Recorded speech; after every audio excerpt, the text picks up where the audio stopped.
And we're back. We've done it. Another game. Another day.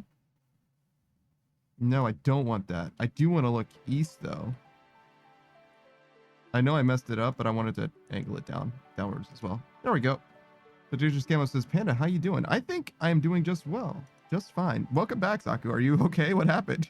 I closed the wrong program. Ah, I see. Beatrice says, you're not my real dad. Experience is implying he's your fake dad? Maybe he is. Holy shit. Can you imagine? Versus Marvel Rival streamer. Wow, so unique. I mean, honestly, I wouldn't blame anybody for being a Marvel Rival streamer, especially while it's the new hotness, right? It's only fair. Especially if you're like truly loving the game. Now's the perfect time to play it. People will have the most interest in it that they'll perhaps ever have.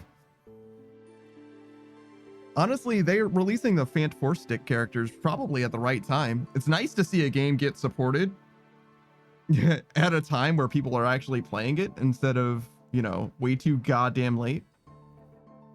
How's it going, Fictitious Gamma? Are you doing anything? Wait. Game?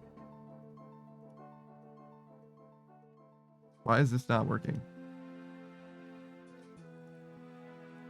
Hello? Why? Just turn it off and then on again and it works? Okay, cool. Patricia Scamo says, that's fair. I'm downloading Dark Tide to play with my husband. I never really was a big fan of those Left 4 Dead like. I don't know. There's probably a genre for that. I don't know what it would be, but I like Deep Rock a decent amount.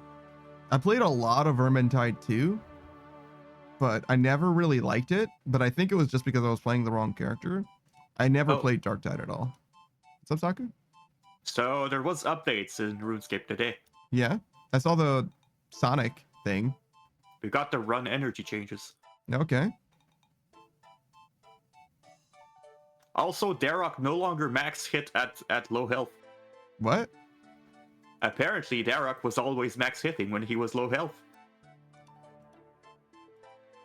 Like the Darok the Wretched, like the Barrows guy.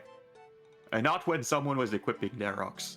So what you're saying is that the enemy Darok, the ghosty dude, before would always max hit when he was low? Always?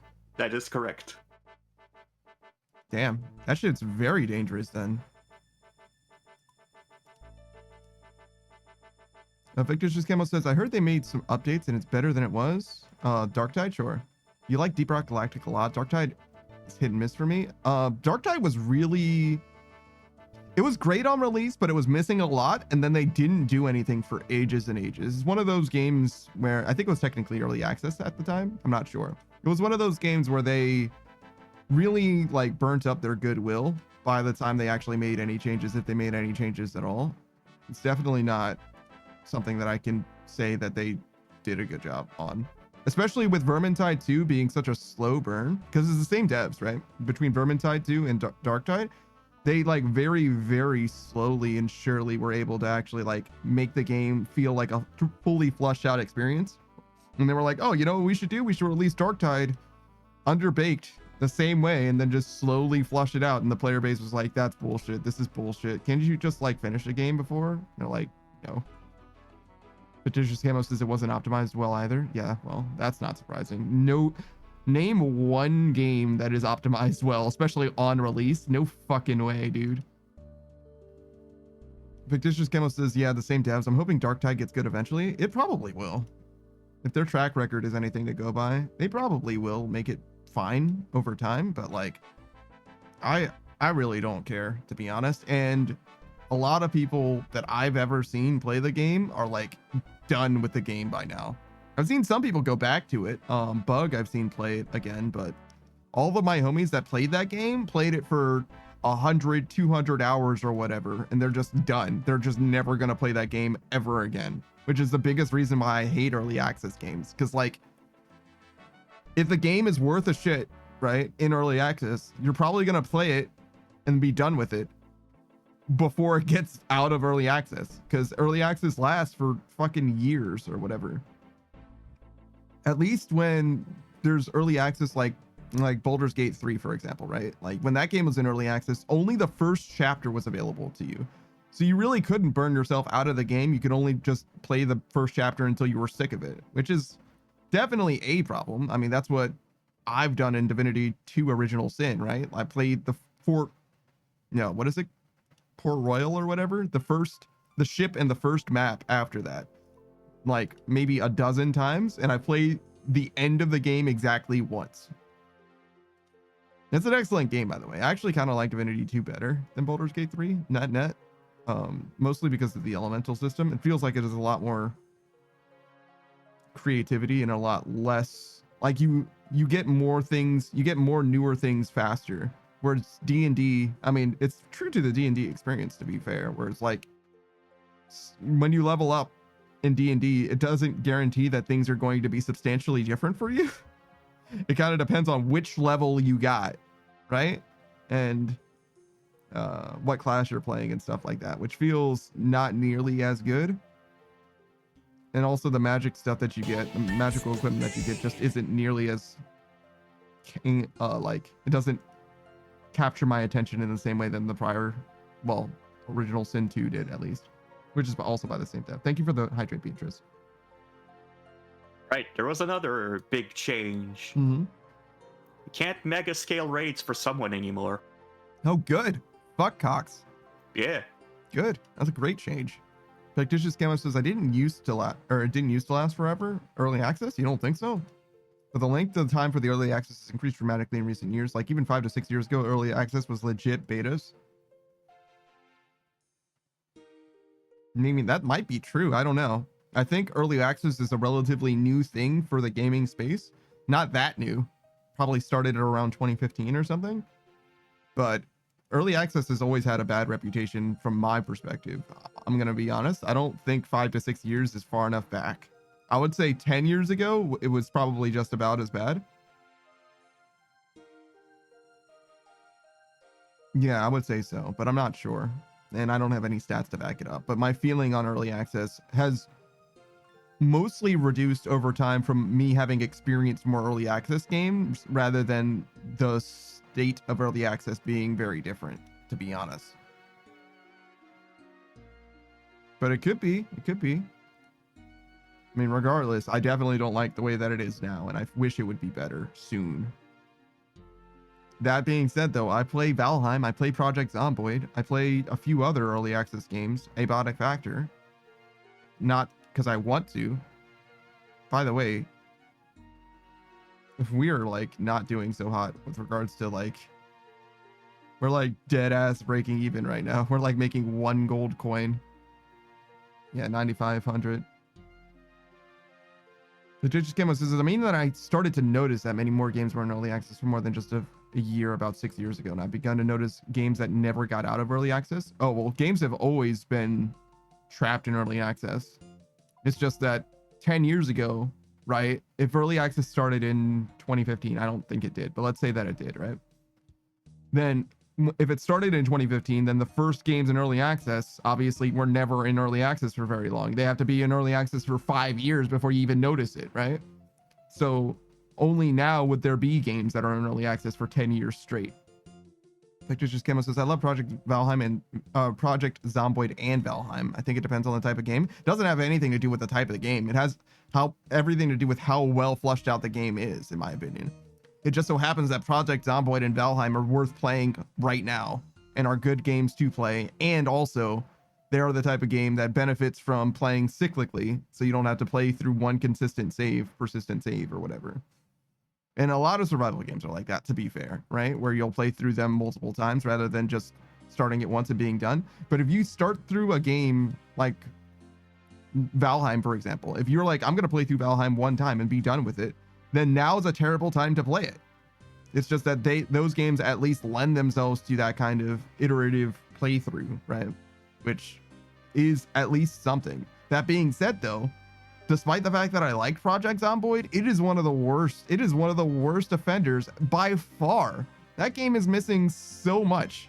after being in existence for like 10 fucking years or whatever. Like, there's no reason for that game to be in the state that it is. And like, I get it. It's had a long fraught cycle of, and they're releasing build 42 recently, whatever. But like, it's like the, what is it? Star Citizen? Yeah, it's like the Star Citizen of survival games or whatever. Like, it's been getting support for years and years and years and years, and full release is just nowhere in sight. Fictitious Camo says, isn't Project Zomboid a really small group? It's a lot of work. I mean, that doesn't really matter, to be honest with you, because like the Yandere simulator or whatever, that shit's by one person, and that shit also has been in the works for, I don't know if it's fully released yet, but it was fucking 12-year long development cycle or whatever.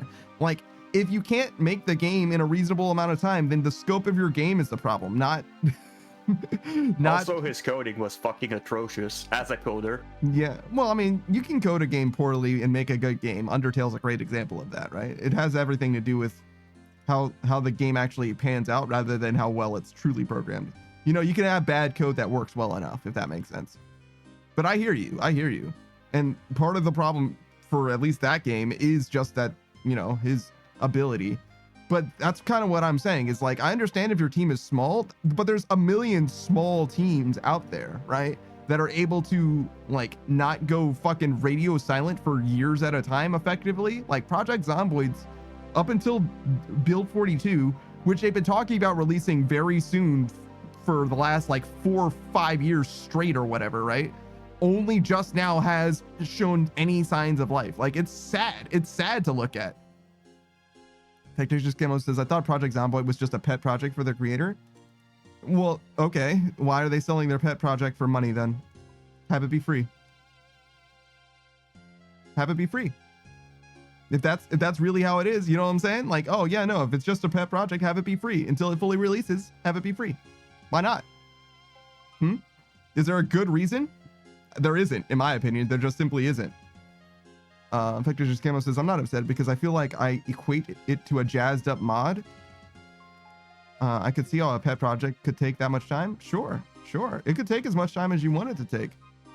Fictitious Camo says, I agree with the have it be free. I mean, look, to me, it's literally a product that I have purchased, right? And it's not in a reasonable state. It has never been in a reasonable state, and it's not going to be in a reasonable state for years and years and years, right?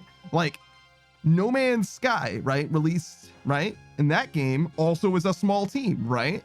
And it overhyped its audience to shit, sure.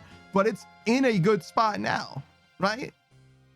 And it might be that the scale of the team is bigger, right? That No Man's Sky is a bigger team than Project Zomboid. Sure, maybe it does. But imagine the scale of the game that we're talking about, though. Project Zomboid, to be honest, is not that deep. It's really, truly not that deep. It's got a lot in it, sure, but it's not, the scale of the game is not that dramatic. No Man's Sky is a much more ambitious game, for sure. Fictitious Camo says, yeah, but how many years has it taken No Man's Sky to get where it is? Less than Zomboid. That's what I'm saying. Less, right? And if not, the same. Initial release date, 2013. No Man's Sky. Initial release date, 2016. It's embarrassing. It's embarrassing. No Man's Sky. Notoriously sad released No Man's Sky 3 years later, fully released now, by the way, has been fully released for a while now, by the way, still getting support, by the way. Embarrassing, dude. Embarrassing. No, yeah, I should switch that as well. But that's, you get what I'm saying. And it's not like, well, they're doing their best. No. That's the problem. It's not like they're not working on it. They might be working on it hard or whatever, but you can't see the things that they're doing. That's the problem. Fictitious Camo says, I don't know, maybe the guy just isn't a good coder. He's selling the game. Hire someone to make the game then for you. Don't even hire someone. Look at the space that he's in. The mod support for Project Zomboid is unbelievably vast, right? The only games that have more mods than Zomboid are like Bethesda games. co-op some of the mods then. If you can't make it, then let the people that are making it do it for you. There's literally no excuse. It's so sad. It's actually depressing. Screenwrite says Rust has been in beta for like 13 years. There's no excuse for those people. Yeah, Rust is another great example, actually, to be honest. There's a few different games, though, that are all in the same space that are just sad. It's like truly upsetting to me. And this is from someone who still plays Project Zomboid regularly. Like, truly. I'm not saying it because I'm a hater. It's the opposite of anything, but it is very, very sad. 300 hours in Zomboid, by the way. Just got hit by 3 PKers. They didn't get me. That's actually crazy. But yeah, I'll change my game title. Thank you. But yeah, it's not like it's the end of the world, to be honest, because like I said, the game is still good and it is probably worth playing today. But even the game that I play that I enjoy today, I know for a fact when it's going to be done, if it does get finished, it's going to be so much better. It's going to be so much better. And it's silly to play the game now for 300 hours. Like, just the idea, like, just imagining the world where there's like, you know, NPCs and hunting and other things worth doing, some level of end game or plot or anything, just anything in the game worth doing and experiencing. And I'm just going to be so thoroughly done with the game by then. Warframe is another game that I've put so much time into. I put like 1,500 hours into Warframe in early access. And that game is nothing today like it was when I was playing it. I played it 10 years ago. Now, granted, it did come out of early access at some point, but it was in early access for a long, long time because I started playing that game years after it started being, or after it entered early access or whatever. All right, let's see, what's the story with Warframe? It says initial release date, 2013. That might be when it's fully released, I don't know. Let's see. Can I get more? I just want like the Wikipedia page because they usually have that kind of shit.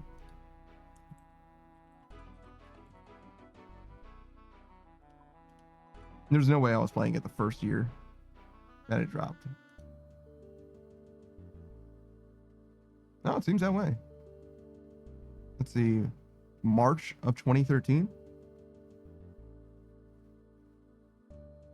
Yeah, I would have stopped playing it. I might not have started in 2013, but I would have started. Oh, Beauregard Fades. Yeah, what is up, dude? I don't know why that audio was so delayed, but hello, dude. What's up? Thank you for the raid. I appreciate you for stopping by. I'm actually switching to RuneScape right now. I was just changing the title. We're only going to be here for another couple hours. What were you doing? What were you playing? I'm having the worst time. We were talking about early access games. Do you have any early access hot takes?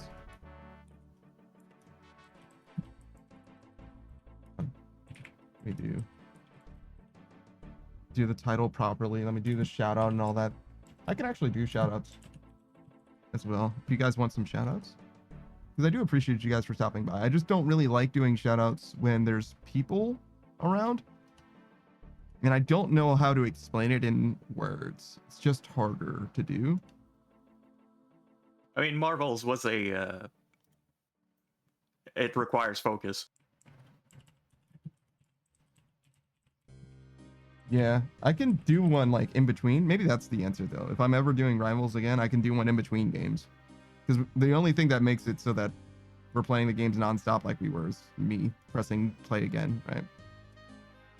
Skyrim with over 30 mods? What?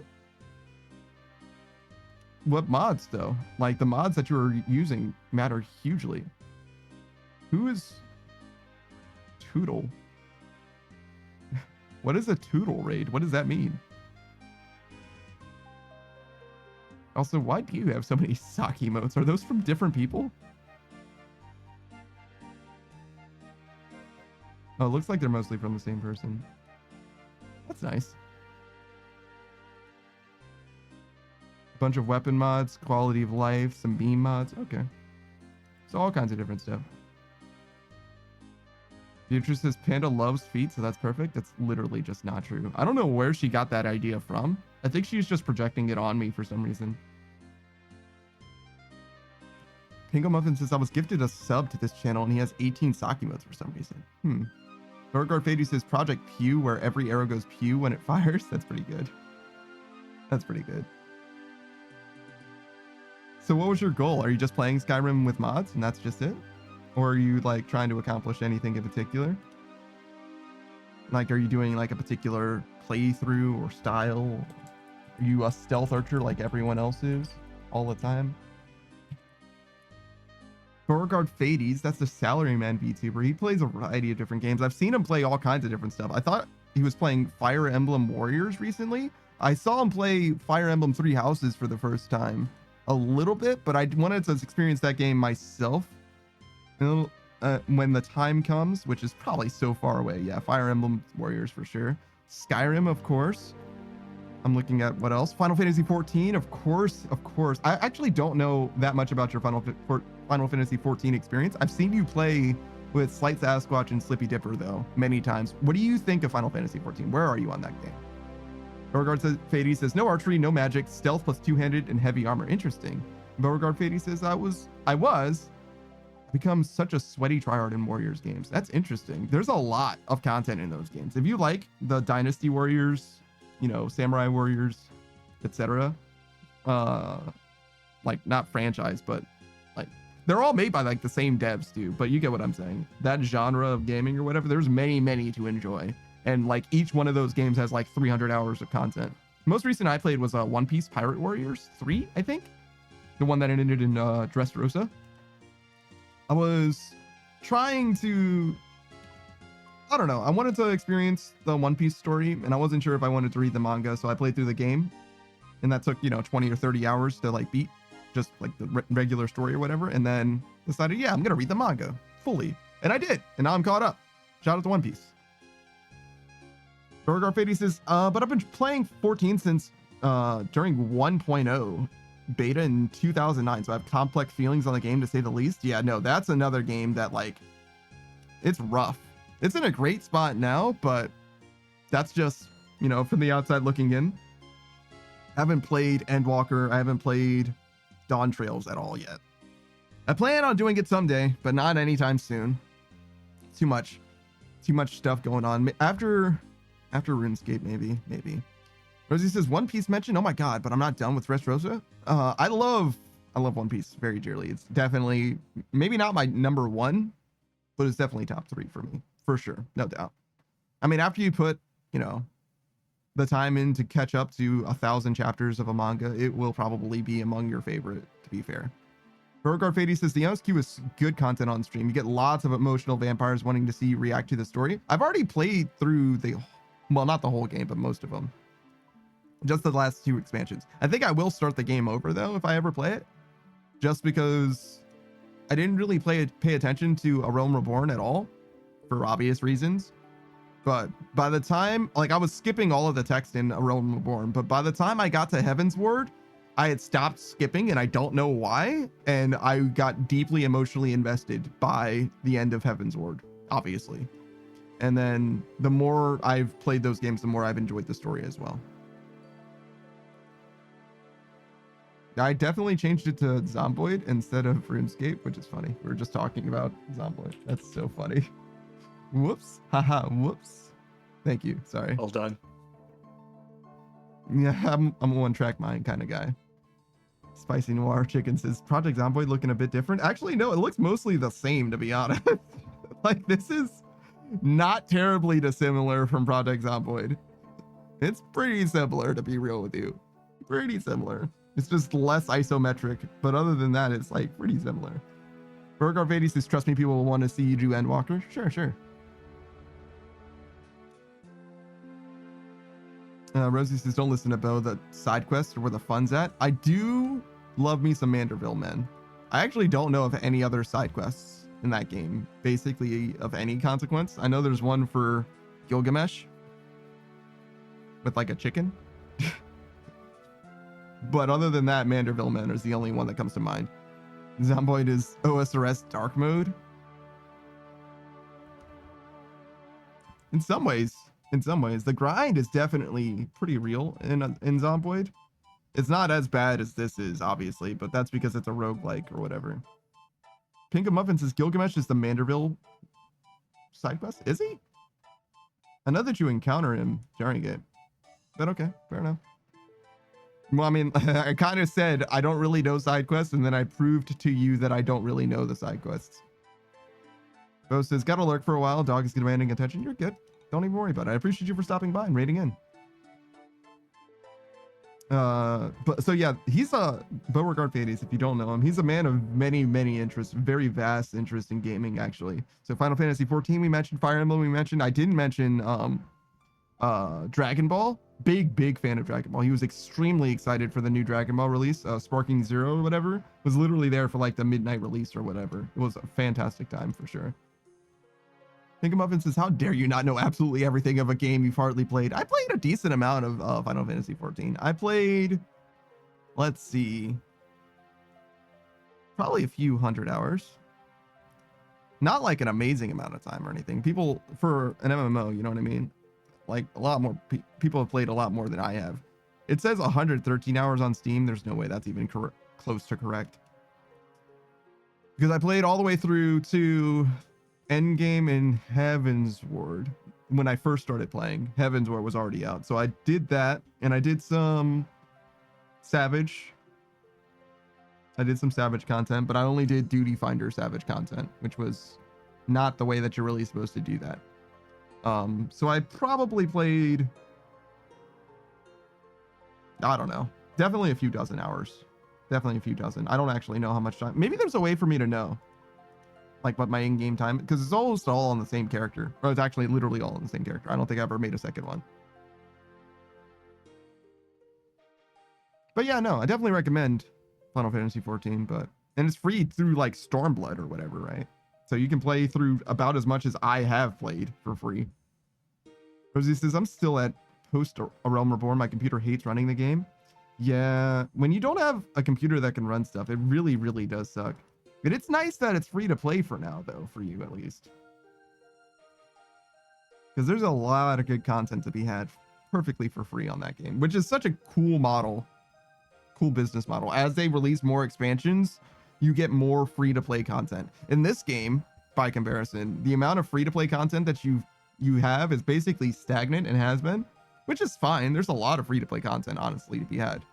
But it's nice when the scope of free-to-play expands as the scope of premium play expands as well. Last thing they added was like Camp Dozol, I think. Mm-hmm. Which was years ago already. Yeah, sure. But, you know, that's the way it goes, right? I imagine if they ever wanted to add more stuff, I imagine that they would consider it starting from, like, some older things, like considerably older things, if that makes sense. I don't know. What would be the next thing that they should add to free-to-play as far as, like, expanded content? Adding Elvarg as a boss, maybe? Elvarg? Interesting. Yeah, usually when we have quest bosses, we can refight them. Mm-hmm. Outside of the Nightmare Zone, at least. Yeah, outside of the Nightmare Zone.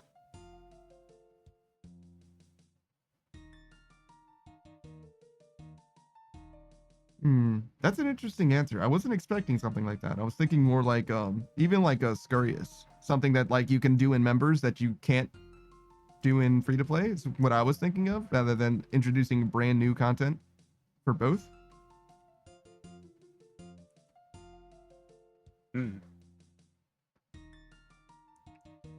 Oh, I should add this so we can see what my raid looks like. Good.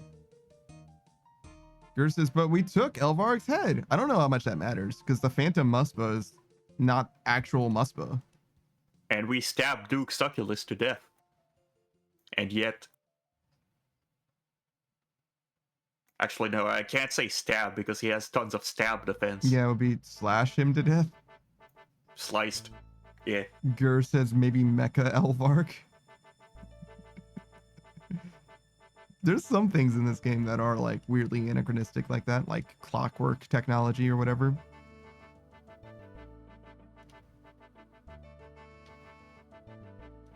Let's see.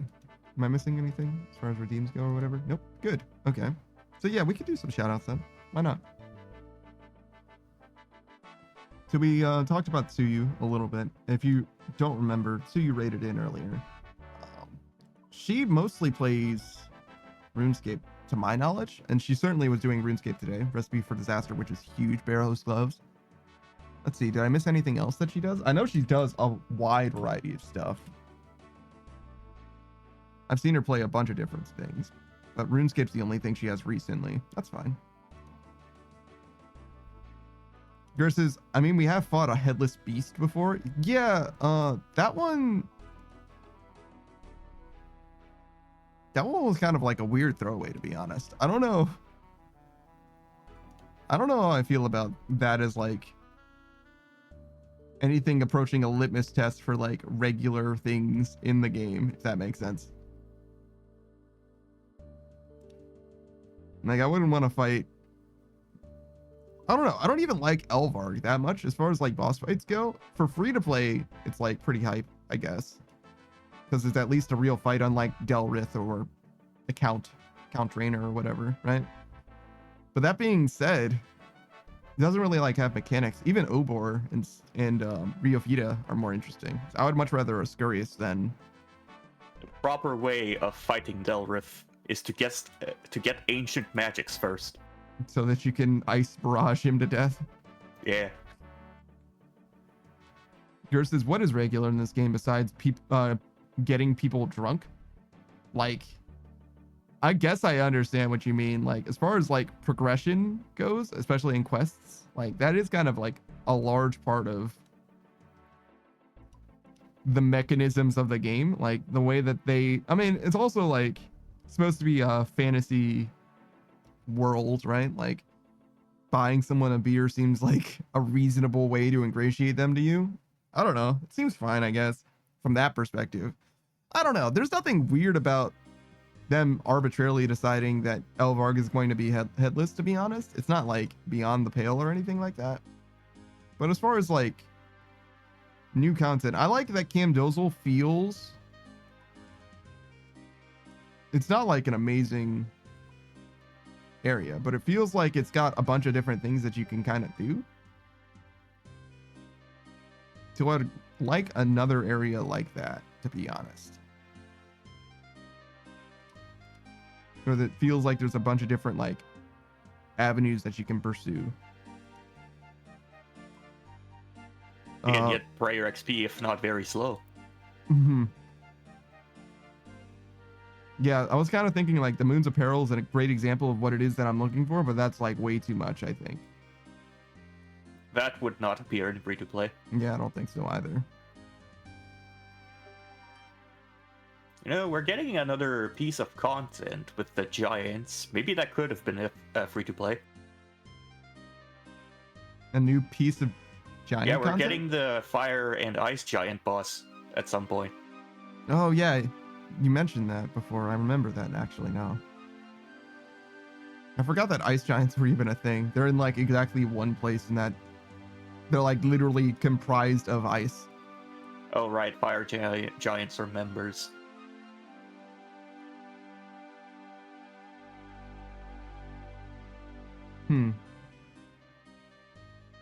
Are there moss giants in free-to-play other than Briofita? Nope. So they could have one fire giant that's in free-to-play. That's fine. There's precedent for that. Why not?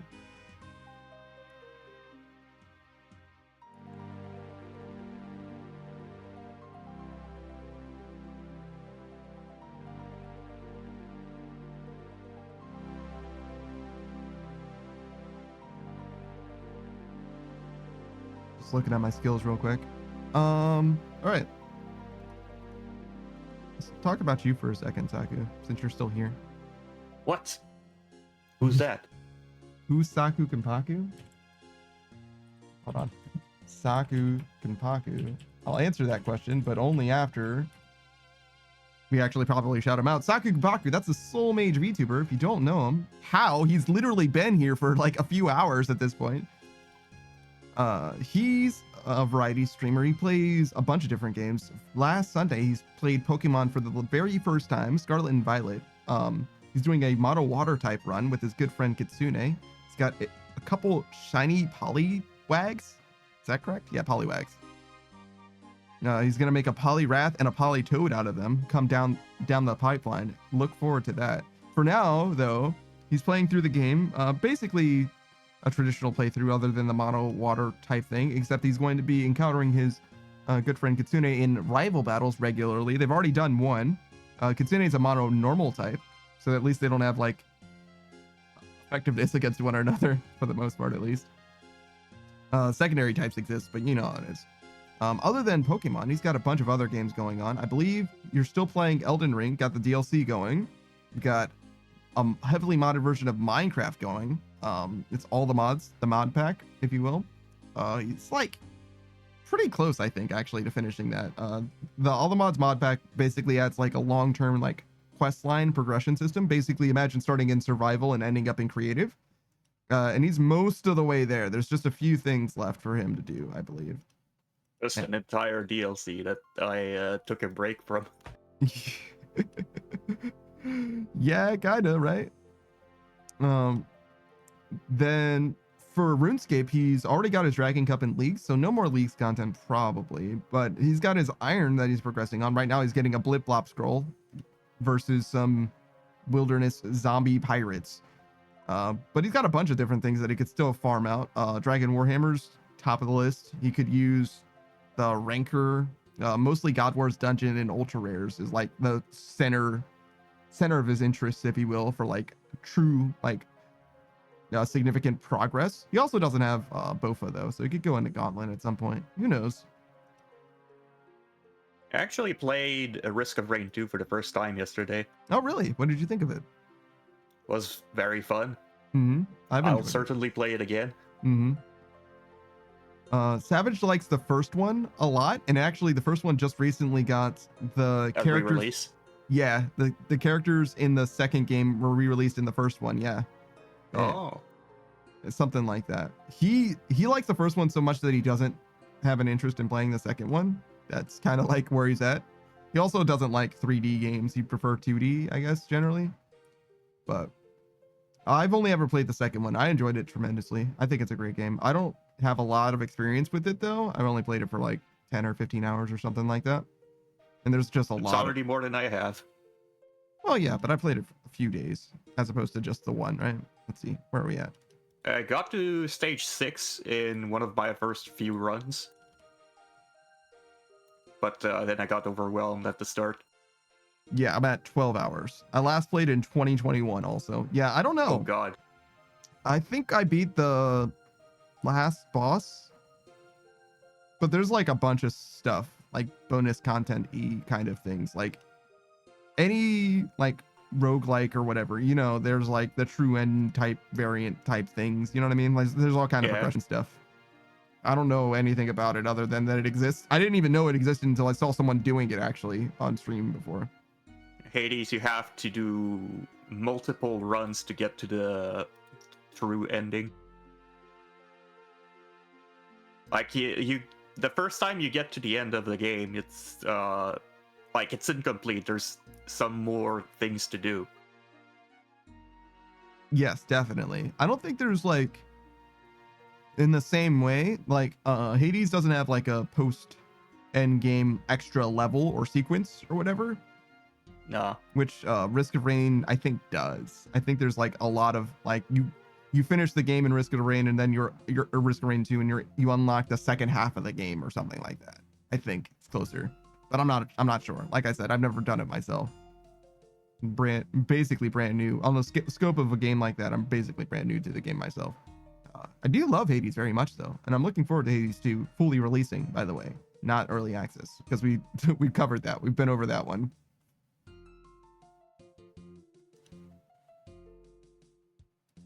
God, this is such terrible money now though. It used to be so good. What happened? We're literally getting like 5 gold for making these. I mean, as long as it's break even, it's fine. We can just keep going, but so sad. That's unfortunate. Yeah, I mean, it's what happens when you like do instead of doing the thing that is profitable when it is profitable, you just do a bunch of other stuff. Thank you for the follow. What's your name? Katie? Thank you.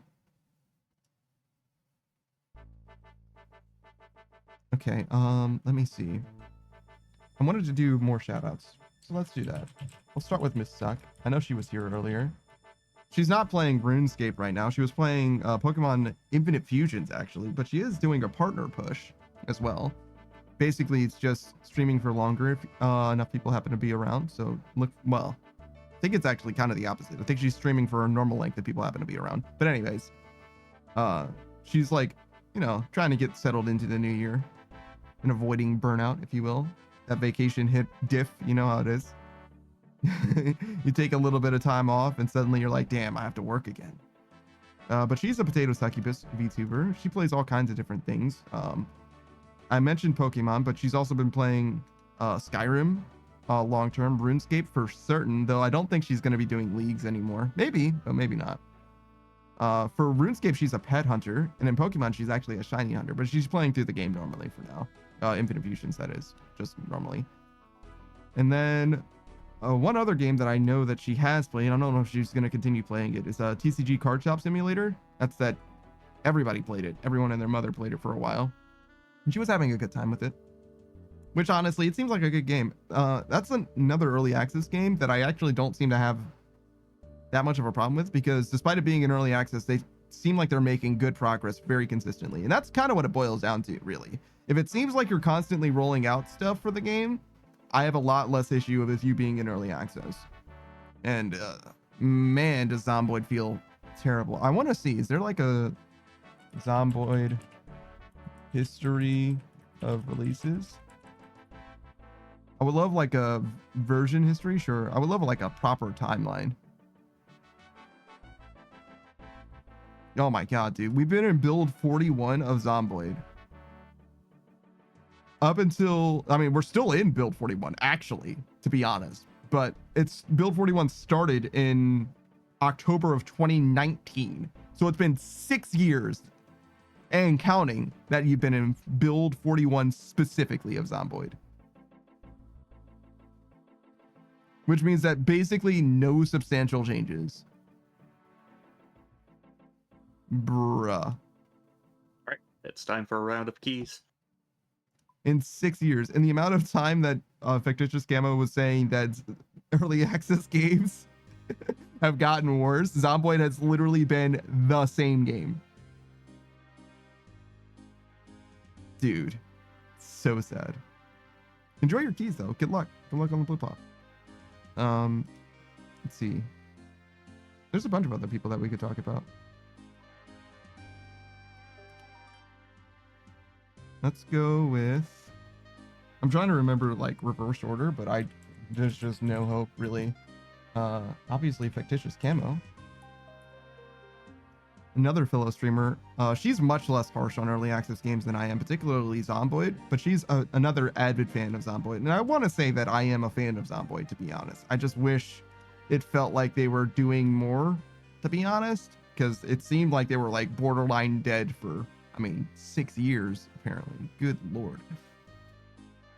But yeah, Fictitious Camo plays a bunch of other games as well. You heard that she was interested in playing Darktide as well with her husband, which is fantastic. Love that.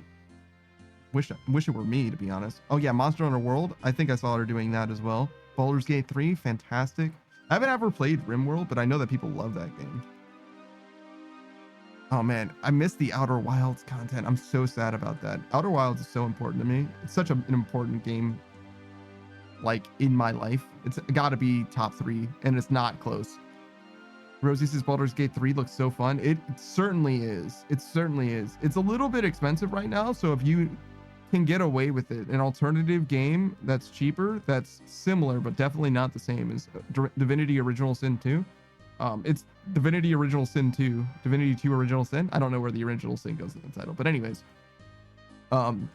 is the reason why Wizards of the Coast or whatever decided to work with Larian to get Baldur's Gate, a sequel to Baldur's Gate, which, by the way, Baldur's Gate 1 and 2 are like very, very old games. They're like circa 2003. They're like as old as this game is or whatever. But if you can get Baldur's Gate 3, I recommend Baldur's Gate 3 more for sure. It's a very much modern game. It feels very good to play. It's a CRPG, so it's an old style of game, but it definitely feels good to play even today. Thank you for the hydrate, Bug. And it does a great job of guiding you through the gameplay experience, and more to the point, the characters in that game are fan-freaking-tastic. And there's a lot of things that you can do. There's a lot of ways to play the game and experience it and have a good time. Screw says, how dare you? Baldur's Gate 2 only came out. Holy shit. Yeah, no. I don't know when specifically Baldur's Gate 2 came out, but it's been a long, long time.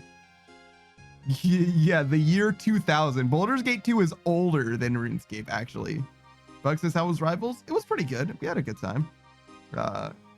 It started, you know, the day started getting a little long in the tooth, and I wanted to get back into RuneScape. I still want to progress. We're at 96, almost 97, right? And we want to get to 99, right? So the only way we're going to get there is if we keep playing. Today's Wednesday, too, since we took yesterday off, which means that we're not going to play tomorrow at all, which is sad. But it's okay. We can play. Maybe we should do a makeup stream. Probably not. Probably not. Probably shouldn't do that. Screen says Baldur's Gate 2 can almost rent a car. 23? It can rent a car. You can rent a car at like 16. You just pay extra until like 21 or something, right? It depends on where you are, actually. Maybe different states have different rules, but I'm pretty sure you just pay a fee. I think my RuneScape account is legal in all states. Screw says, I thought it was 26. I don't know. I've never rented a car. I've rented a car before. I've done some traveling. I was in a long distance relationship and I flew to visit and I didn't have my car, obviously, because I flew. So I rented a car for that. That was fine. I don't know if I prefer renting a car versus just driving. It was a long drive though, so maybe it was better. I don't know. I'm not in a long distance relationship now though, so it's not really a factor anymore. Fully single. I'm fully bachelor style. And honestly, I don't really want to leave my house ever again, to be honest. I really like enjoy living in my space and being in my place. It's definitely correct for me. But yeah, fictitious camo, fantastic vibes. And also very reasonable person to disagree with, as you might have understood, as you might have gathered. I like hearing what they think about stuff and hearing their thoughts. I feel like they articulate themselves very well, but I wouldn't say that she and I always agree on things, as you have probably gathered. Screen says, you're single. Move over, chat. Damn, chill. Fictitious camo says, got into a little discussion with my hubby as well about Zomboid. Did you hear about the release schedule the last time? That we've been in build 41 for 6 years and counting, technically.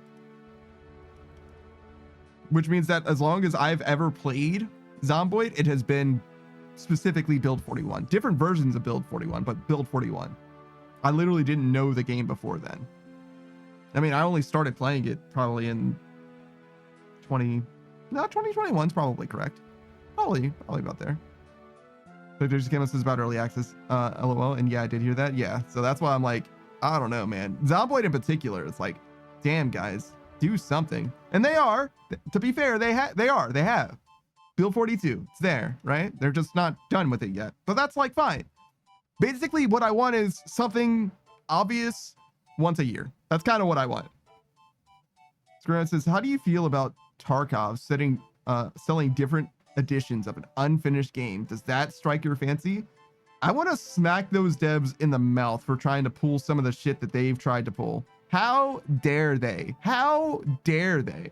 First of all, different versions of an unfinished game is unbelievable, especially as the game is still developing. From the outset, it's upsetting, but to do something like that later is almost like irredeemable. And the worst part for sure is there's a version of the game on release that people bought that was, this is the you get the everything that there is ever version, right?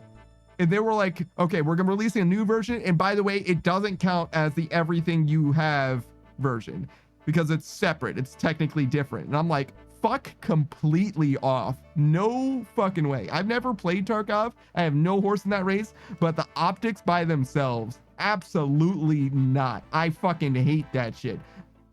I would it makes you want to escape from Tarkov. True. Well done, Saku. I would smack the shit out of those devs. They better not see me in the streets, man. I would smack them in the fucking mouth for that shit. How dare you? How dare you? Especially the people that love their game the most is who they're getting the money from. They're not selling it to new players. You know what I'm saying? Like, god damn it, man. And I think that game has microtransactions in it too.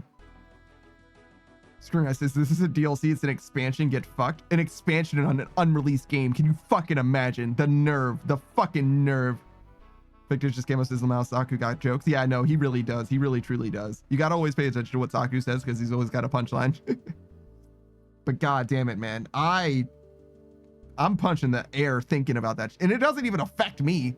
I have no interest in that game. I had no interest in that game, but god damn it, man. Victor just came out says Build 42 has a ton of stuff added and updated too. Was just under the impression that it was one guy. Yeah, it might just be one guy, but like that's to me that doesn't super matter. It's really, I just want to see signs that you're alive. That's really what it is, right? If I feel like your game isn't abandoned, then it's fine. But so much of my time with Zomboid has felt fully stagnated or whatever. And like, to be fair, right? They did add 2 things in my time playing Zomboid. They added shambling zombies. So when the zombies are fully on the ground, they have a little shambling dash attack, right? And they made it so that zombies can crawl under cars. But the problem that I have is those 2 things don't feel like, from me as a non-dev, that it would have taken several years to add to the game. That's the problem. Pink of Muffin says, I miss the times when we bully companies for $4 horse armor DLC. Can't believe we let it get this bad. Well, see, because we memed at them, right? But people still bought the shit. It doesn't matter if you make fun of it. It doesn't matter if you bully people, because if you spend the money, they're going to do it anyway. That's why we have $100 skins, more than $100 skins, several $100 skins in League of Legends, right? Because people buy the shit. They want it. They don't care how much it costs, and they'll just buy it, no matter how much the worthless digital good is overpriced, which, by the way, you can't underprice a worthless digital good because they are fully worthless. They are fully of zero actual value because they can decide to give it to you for free at no expense to them. There is literally no cost to those things. And not only will it be exclusive to people who spend money, it's also timed exclusivity in a lot of cases. It's disgusting, dude. It's actually disgusting. It could be even worse than that because it could also be trapped behind a loot box or part of a bundle. Like, I fucking hate it. I fucking hate it, dude. Victor just came up and says, I mean, it does matter to me because I know how shitty and difficult game dev can be, especially when you're working alone. I understand. Yeah, no, I get that. I don't have that empathy for game devs. I truly don't, because I don't know what it's like to make a game, and I've never made a game, and I probably never will. And look, I get that. But like, you gotta understand, like, it's from the perspective of people that have, there are dozens of games that have been made by one person. You know what I mean? There are dozens for sure, right? And a lot of them might be punching above the weight class of Zomboid, I'm gonna be honest, as far as like, especially with regards to cultural impact, if not like actual, you know, depth and interest in the game or whatever. And I get it. Not everybody can be, you know, a programming savant or whatever and make an excellent or much beloved game or whatever. But like, Zomboid has its audience. All it needs to do is like, you know, execute on whatever vision you've got going on, right? And I'm not saying that that's necessarily easy.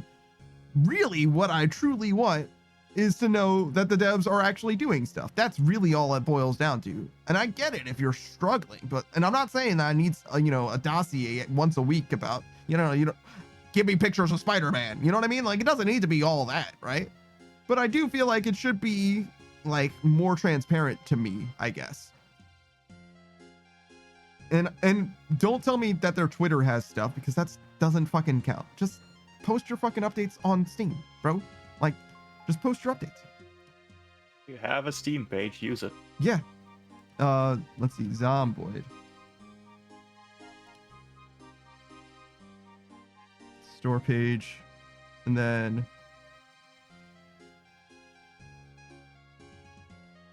update history. So we have December 2024. That's build 42, right? December 2022 is the last update. Fictitious Camo says there's almost always patch notes up on Zomboid. They're pretty good about posting updates regularly. I just proved to you that that is not correct. 2 full years. 2 years. Zero from them.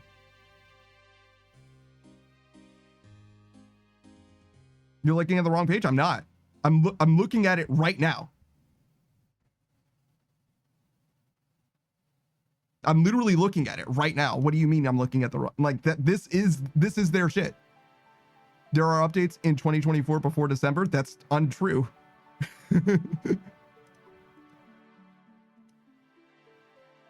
Like, that's just not true. I'm sorry. Check the version history. The version history says the same thing. From December 2022 until December 2024, there were zero posts. There were Twitter posts, like each post on the news page. That, I don't know what a news page is. I don't know what you mean by that, but that doesn't matter. I'm talking about changes to the game, not their fucking announcements for whatever the fuck.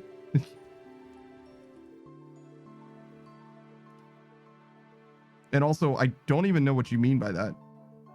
So, okay, so we have so previews. You're talking about videos.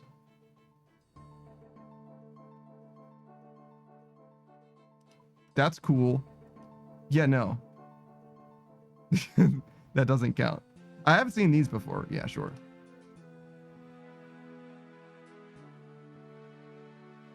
To be fair, I have actually seen those before. I do remember those. But that doesn't change anything. Because again, for the scope of actually changing the game, when we're talking about actual changes made to the game proper, radio silence for 2 full fucking years.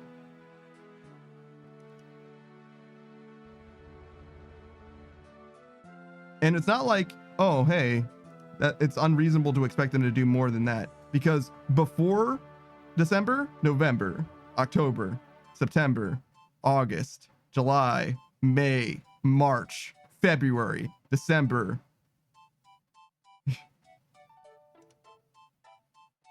Fictitious Camo says, dude, the new page has had updates almost every month for the last year at least, maybe longer. I don't know what to tell you. Yeah, it's nice to have little videos or whatever. That's not what I'm talking about, right?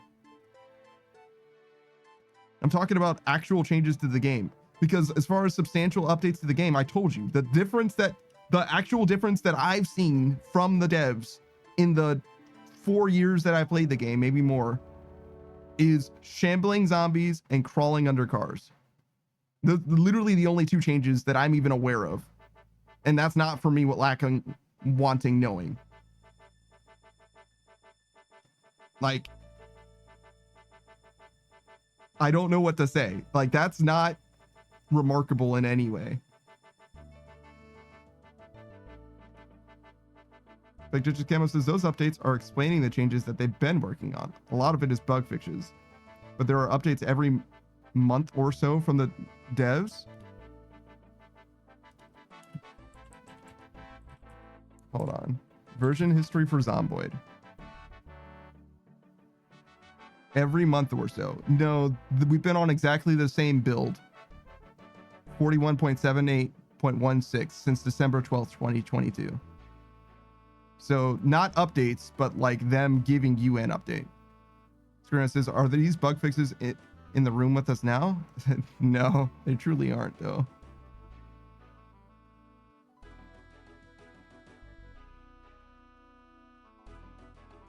I don't see a world where 2 years of no change is ever acceptable. And it's not even 2 years, by the way, because they still haven't actually released TBA or build 42. So it's still more than that, actually.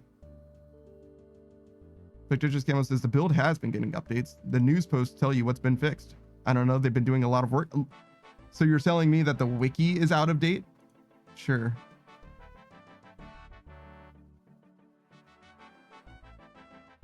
I don't know what bugs they've been fixing. But if that's the case, then they should post their bug fixes as updates to the game then. How about that?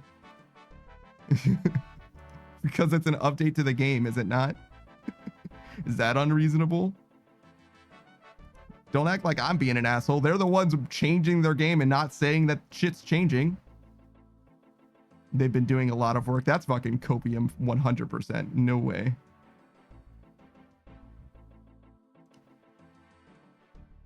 No way. No way. In no world would I describe them as doing a lot of work.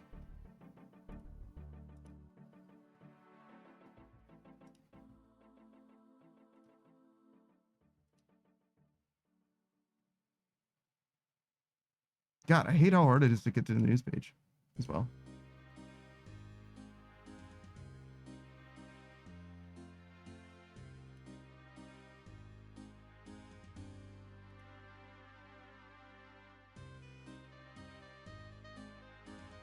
You can still buy the game for $20. Weird.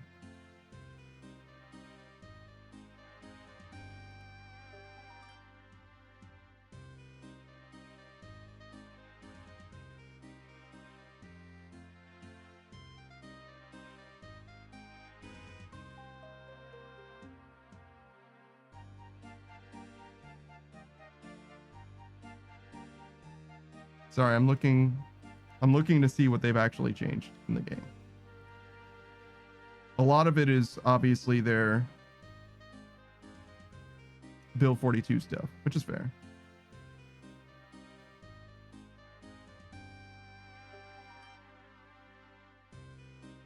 I think this is all going to be build 42 stuff, to be honest.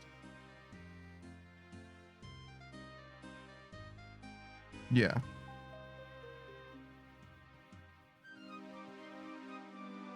Yeah.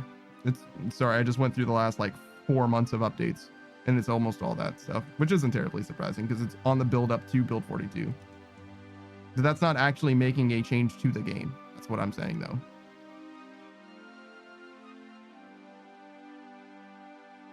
Which is also somewhat dubious then. The thing that you're saying is the build has been getting updates. Build 42, sure, has been, but that also hasn't been playable until just now. Which is nice. Great. If it was a year sooner, I would be a lot less bothered by it. But, you know. Or if I was seeing versioning of the game actually changing. But I guess they wanted to make a massive change. I know that the game has gone through like full, like, I don't want to say rebuilds, but for lack of a better term, where like the fidelity of the game and even like, you get what I'm saying, where like RS1 to RS2 or RS3 to or RS2 to RS3 type of change where like it's a very dramatic, almost like engine level change or whatever. I know that has happened before, and it could be build 42 is along those lines. That's fine. I don't know anything about it.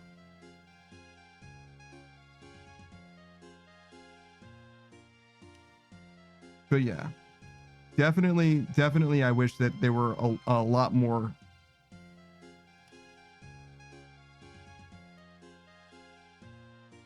the effort that they were putting in was a lot more corporeal. Let me put it that way.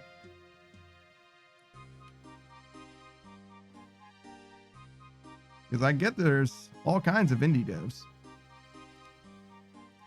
And indie can mean a lot of different things, from small teams to large teams to individuals as well. But it did seem like radio static at the very, very least. And I am not convinced that isn't still the case, to be honest.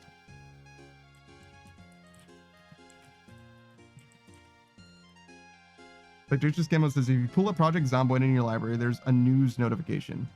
All bug fixes and updates to the game are posted on the news notification and have been getting an update a month for the whole of 2024. Yeah, I understand what you're saying. Sure.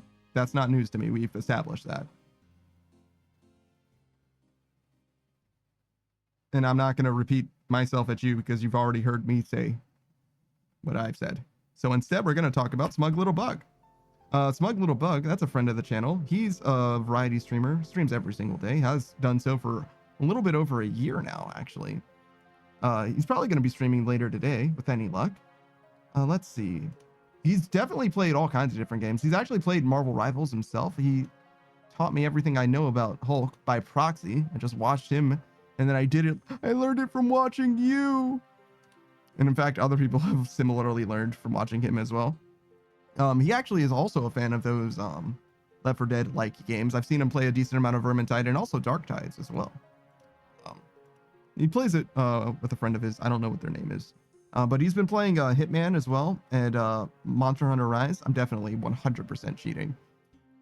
But yeah, you never know what you're going to get with Smug Little Bug. He's a very conversational type of streamer. He used to do a lot of VR chat, and that comes across directly in his stream because he spends a lot of time not just like speaking to you guys or speaking at you guys, but he really wants to engage with you. He wants to know what you're thinking about things. Like he'll ask you a question, and in fact, he has a redeem where you can make him ask you a question, which will range from silly to serious. It's like nice little conversation starter, nice little icebreaker type of dealie or whatever. And he's very respectful, much more so than I am when it comes to different perspectives and things like that. He definitely is very considerate and is also good at getting to a deeper level of understanding when it comes to other people. That's like one of the core conceits of his channel. He wants to understand the scope of humanity and what people are like. Bug says, if a game has Tide in the title, I'll play it. Tide? Isn't there that fishing one where you're like in a tugboat or whatever? Doesn't that one have Tide in it somewhere? Even if the game is about Tide Pods? What? There's no games about Tide Pods. Maybe there is a meme one. It's probably just a vague reference to Tide Pods in one game.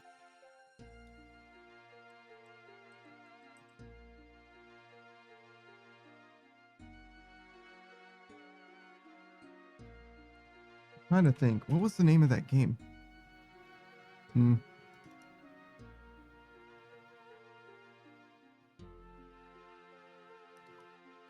It probably doesn't have Tide in it. I had enough trouble finding it.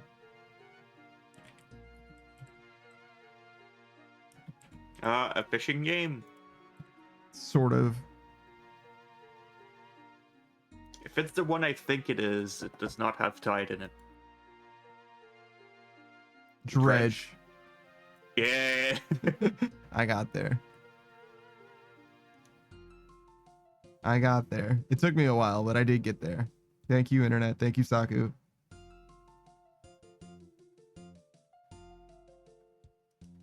But yeah, that's Smug Little Bug.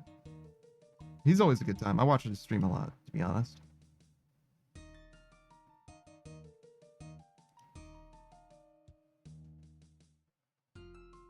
Is there anyone else we want to do shoutouts for?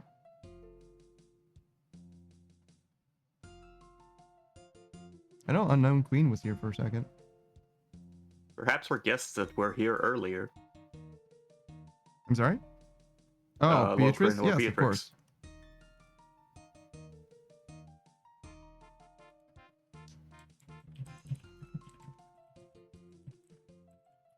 Did I not already do one for her? That's crazy. Beatrice Gambit, she's the Bunny Girl Casino hostess VTuber. I know her very, very well. She was playing some Marvel Rivals with us. She does play Marvel Rivals herself very regularly. She likes the new hotness types of games. So Marvel Rivals is just the latest in a long line of games that she's tried out. She also has been playing the Indiana Jones game. I don't know if she's actually going to return to it, though. She was a little lukewarm on it. But she's also played First Descendant, Once Human, Throne and Liberty. All of those are like well in the past, though. She's probably not going to play any of those ever again. Two long-term games that she likes to play are The Binding of Isaac and Hollow Cure, the Vampire Survivor like with the Hololive girls. other than those two games, I would expect her to play Resident Evil 6 very, very soon. She fully abandoned Outer Wilds. She had a decent enough time, perhaps, but she didn't have patience to like finish playing through the game. She decided it wasn't for her, which is fine. But you can look forward to her playing through Resident Evil 6, the finale of Resident Evil 6 before long, I imagine, which means afterwards she's going to be playing Resident Evil 7 very soon. She's playing through all the Resident Evil games, and Resident Evil 7 is definitely a highlight in the franchise. Maybe not as much Resident Evil 8, but definitely Resident Evil 7, right? So look forward to that. She's definitely got a pretty strong relationship with her chat. I would say that she's pretty much the opposite of me. Whereas I get bullied, she definitely bullies you. So if you like getting bullied, boy do I have the bunny girl for you. But yeah, she plays all kinds of different stuff too. Yeah, that's Beatrice Gambit. Oh, she's also like an artist too. She doesn't show off her art or nothing very much, but she definitely can actually do the art make thing.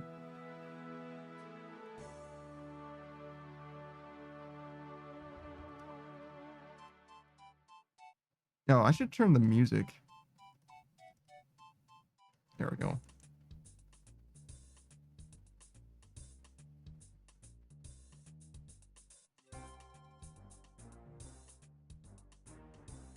Let's see. Is there anybody else that we want to talk about? Unknown Queen? It's the only other person I can think of. Oh, Oz, Laurie, sure.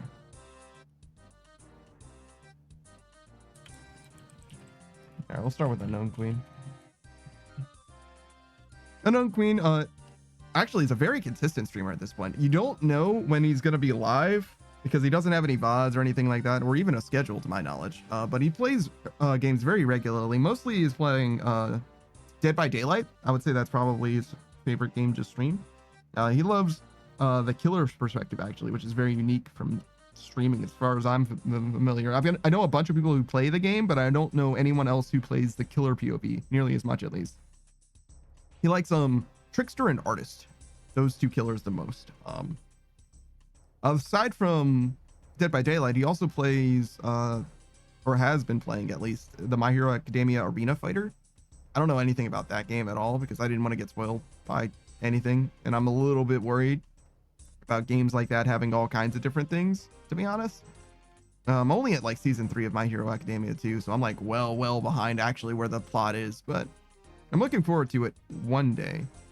But yeah, mostly Dead by Daylight. As far as like the actual stream experience though, he mostly just has like stories to tell, and boy does he have stories to tell, mostly about like tea, if you will, a little bit of a past relationship drama type stuff. So if you like tea, boy do I have a streamer for you, because damn it's pretty exciting. And I definitely have like a pseudo parasocial interest in like Schadenfreude. Is that what it's called? Schadenfreude? Whatever, you get what I'm saying. German shit. I don't know. You get it. You get the vibes. All right. Definitely got to hit up our guy. Shaden? Sure. Why not? Oh, Kolya, what are you doing here?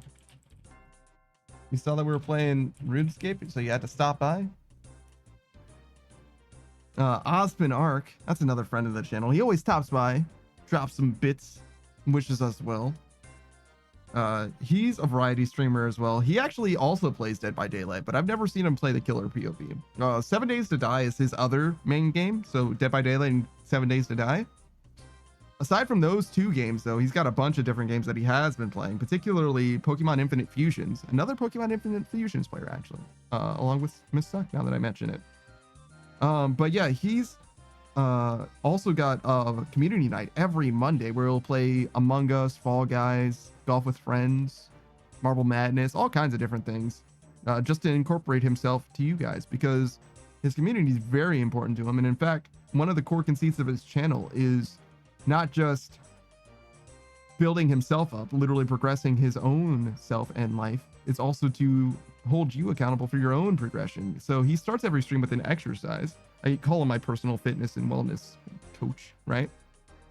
And that's because he starts every stream himself with an exercise. And over the last 20 months or so, he's actually transformed his body like visibly. Like you can literally look at him and see how much stronger he is.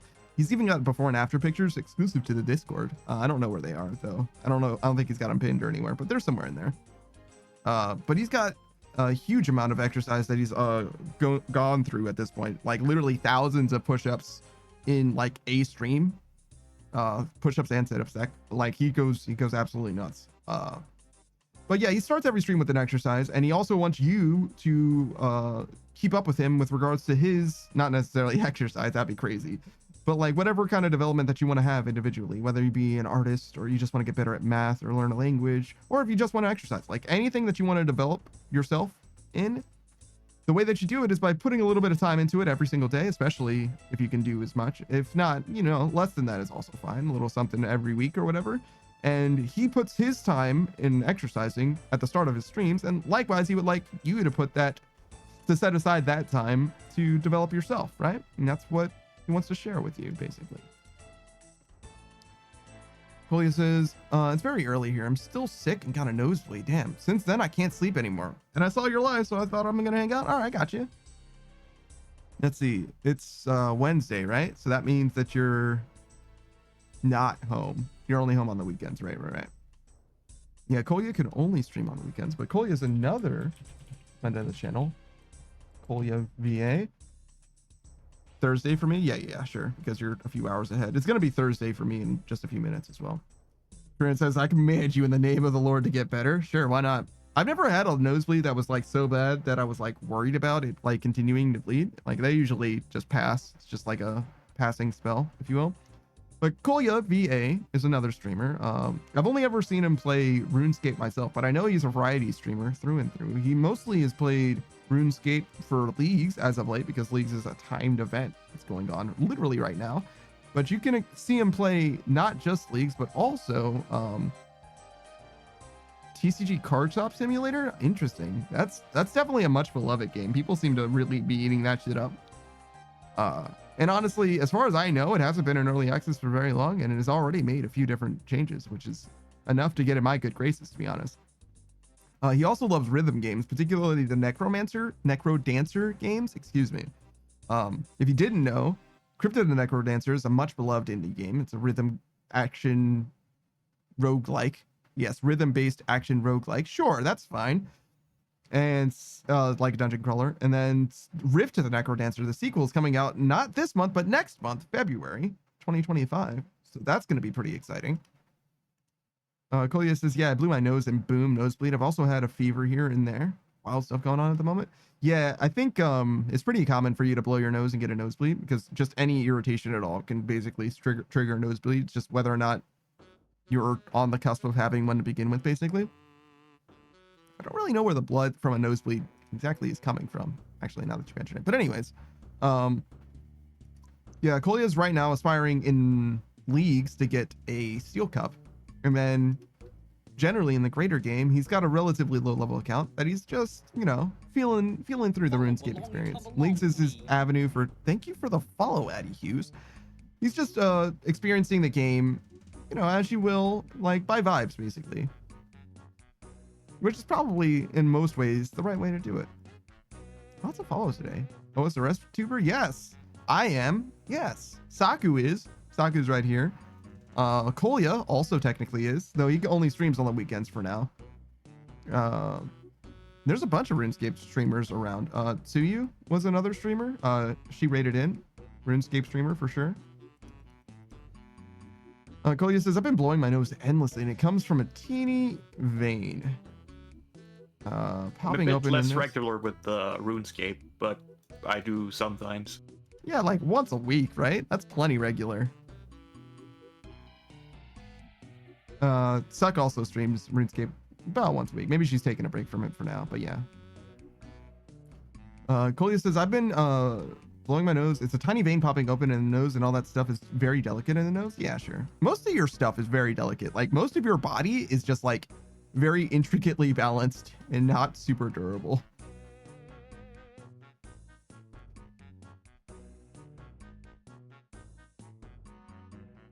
And he says, Autismscape, we love the grind. Am I right? I don't know.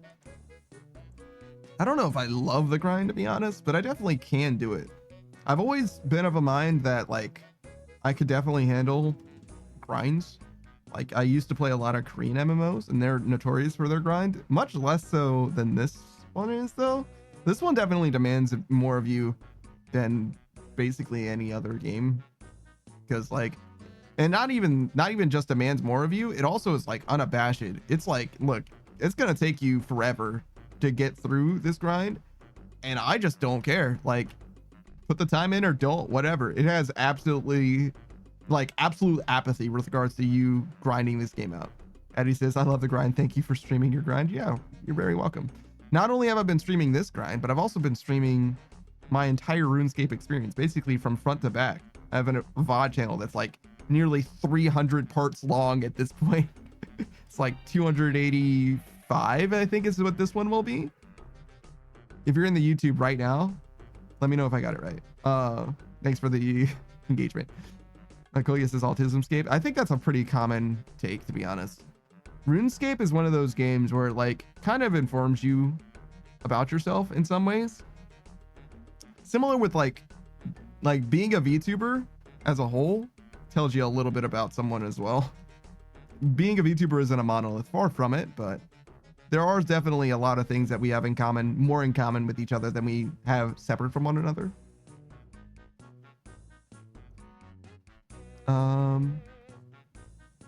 What else was I saying? So we finished Kolya. Kolya's dead. We killed him. Yes.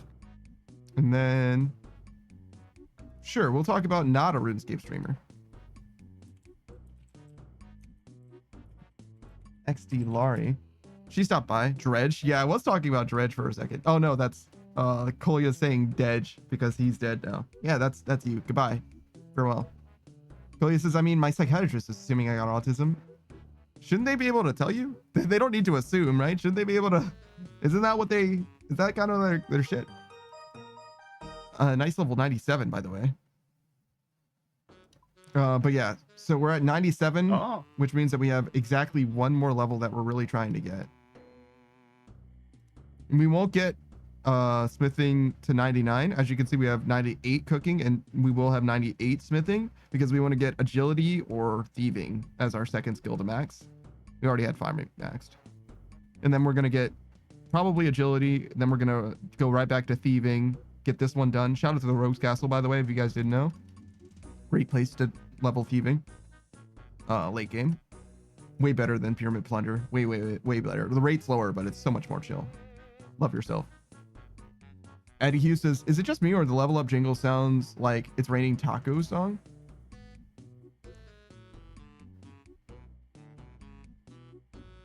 That could be. It's just specifically the level up sound for smithing. Each skill has its own sound.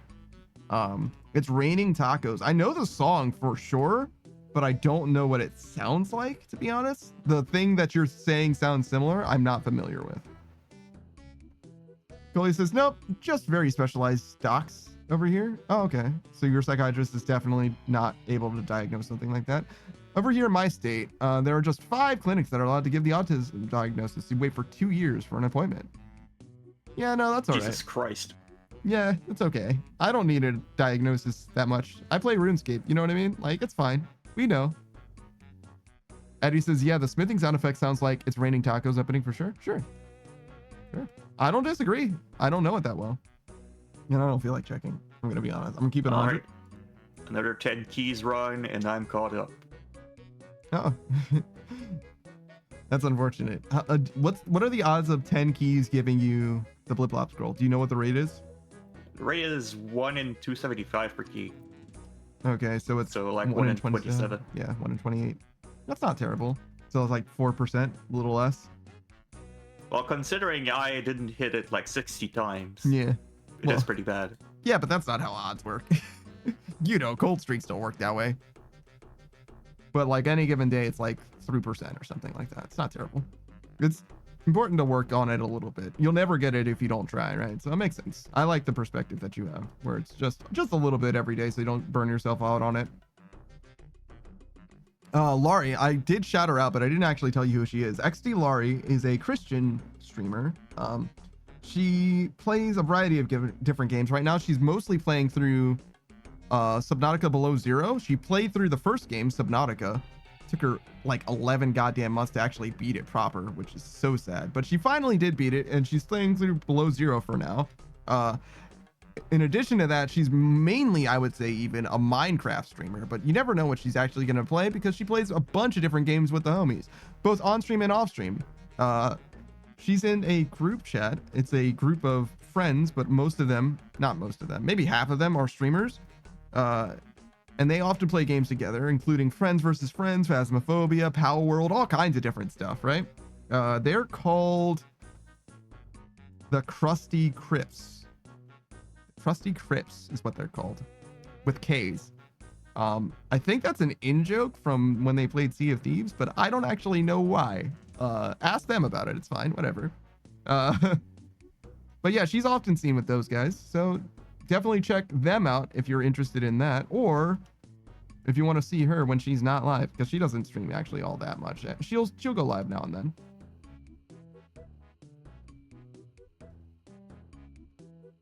She doesn't have a schedule, unfortunately. So many people, so many friends, no schedules. It's kind of a big problem.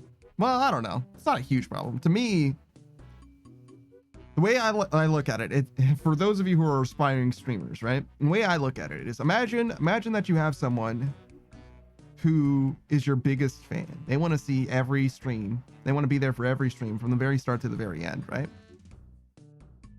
They can't be there, though, if they don't know when you're actually going to stream. No matter how much time they have, they'll just have to react to the notification. You know what I mean? They'll just have to see you go live when they have the Twitch app open. So if you can't say when you're going to go live, you know, the least you could do is make, you know, like a Discord or something, and say, hey, I'm going to ping when I go live, which, by the way, I didn't do, and I should have.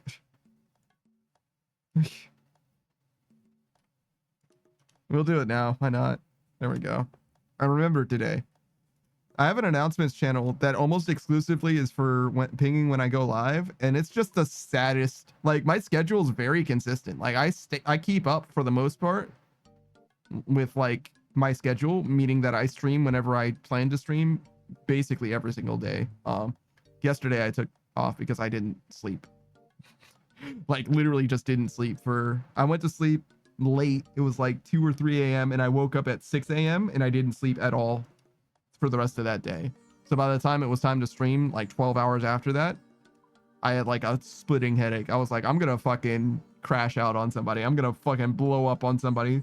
Somebody's gonna be like, hey, you're stupid, and I'm gonna like tear them into pieces for no reason. Like, it's gonna be bad. I need to sleep. I need to sleep and not stream. But yeah, that's Laurie is what I was talking about. I definitely recommend you check her out. She's pretty good. She opens every stream with a prayer as well, and she will happily pray for you if you want someone to be on your side as far as, you know, the Christian perspective goes. Laurie says, ping, but aren't you going to bed soon? Yeah, but I remembered that I was supposed to ping because I was talking about like the philosophy of like, if you're not going to have a schedule, the least you could do is have a Discord that lets people know when you are streaming or whatever. Like the people that are interested in seeing you. And that reminded me that I actually didn't ping today. So that's why I did it. So at least I did ping today at all, right? Better than not, right? Just a few minutes before tomorrow, at least for me. Ari says, wait, you were talking about me? Yeah. You showed up in chat, so I gave you a shout out. You remember?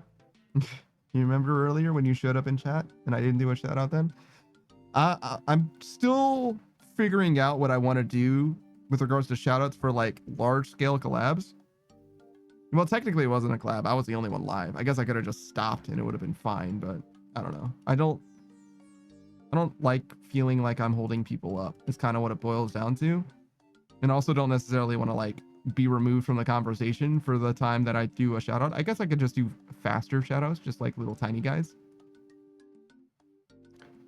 Lauren says, I see. Thank you for the ping. You're welcome. You're welcome. You deserve it.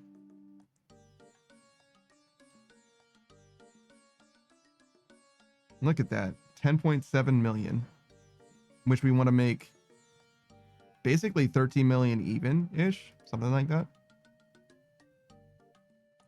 Because it's a little bit more than 13 to actually become maxed. All right, says, Ingrassi for the shout out. Gotta go though. No, you're good. I'm surprised that you even stopped by, to be honest. It's just because you got the ping. That's all it took.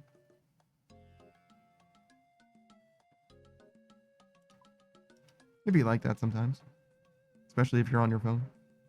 All right, says, no, you deserve it. Damn, I didn't realize it was a competition. Chill, chill. We can all deserve it together.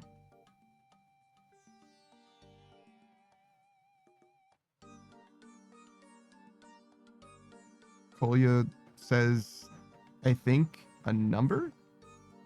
Oh, 13,034,431. Do you use periods instead of commas for your for spacing out your numbers, which is very fucking weird from an American perspective? Because that looks like a weird IP address or something to me.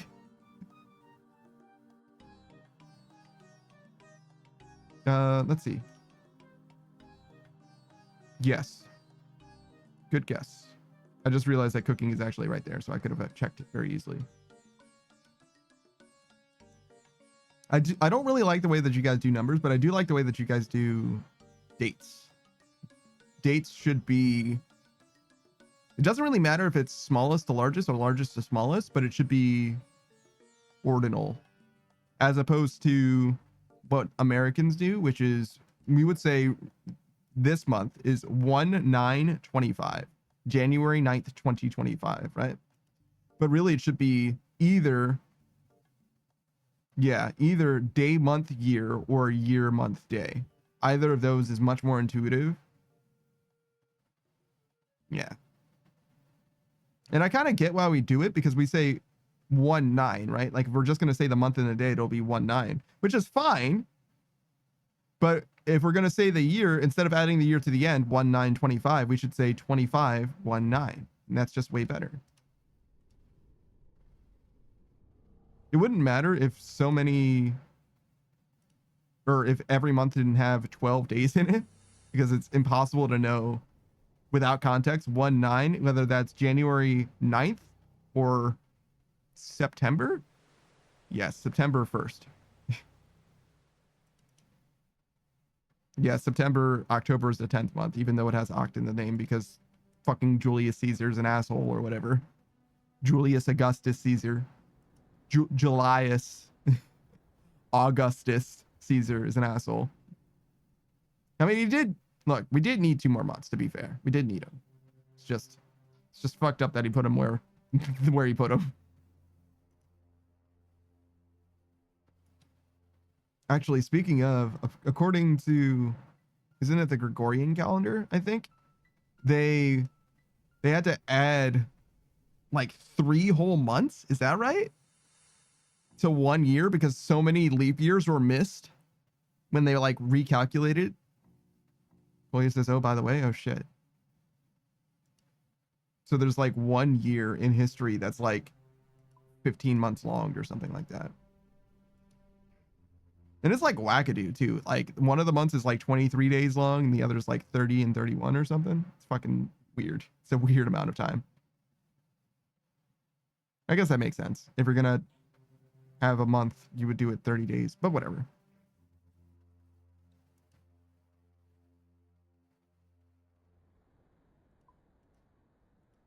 Sorry, I'm waiting in anticipation for what Kolya is going to say. I'm sure he's typing. Kolya says, got the beginner clue scrolls collection slot done. I don't hear this music at all. Oh, there it is. I got the black pickaxe literally 3 clues into the next day. How many clues scrolls were you deep is the question. So I'll reveal this, but the black pickaxe drops much more easily from an easy clue. From an easy clue? Yeah. And if you get it from an easy clue, it counts for the beginner? Yeah. Oh, damn. Too late. Well, there's another bit of advice that you could have used, Kolya. Koya says it does. Yeah. Apparently. I trust Saku to know that kind of stuff. Yeah. Well, you know, this is why you ask people who have been playing the game longer than you about stuff. The chest turned out to be a mimic. I have a mimic to fight. Who does? You do?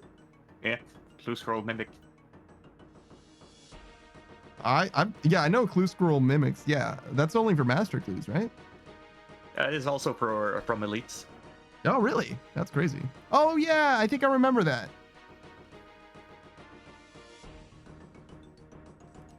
Is this me? Go. Tell me. Say. I've done 0 elites and 3 master clues. Which is pretty good for mimic odds.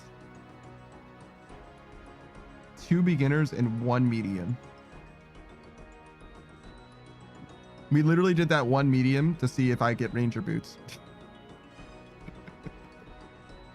And I didn't, and I was like, okay, cool, never again. Alright, so Burning Claws. Mm-hmm.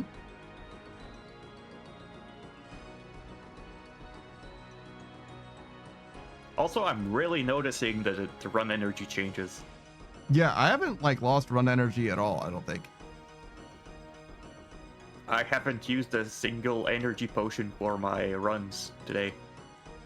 I guess they made it so that leveling agility matters much more, and that's why, because your agility is really high as well as mine. Perhaps. Koya says, well, I've done all the easy clue scrolls I had. Now I'm doing my mediums. It's good stuff to do when you're sick and brain is foggy. Wait, run energy changes? Yeah. I don't know what the actual changes are, but they rolled out literally today. So the scaling for how much you recover run energy has changed. So basically at level 99 it's still the same, but the more you level, it's already higher than normal. Like it scales up slower, but we have the baseline higher for the run energy recharge. And also when you level agility, it reduces the run energy drain.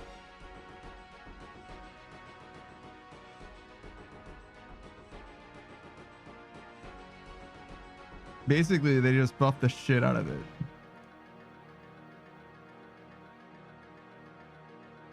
Like run energy is like running is like really way easier and runs out way slower as a whole. They just made it way better. I wonder if that changes anything. Like didn't you run out of run energy doing blood runes? Something like that?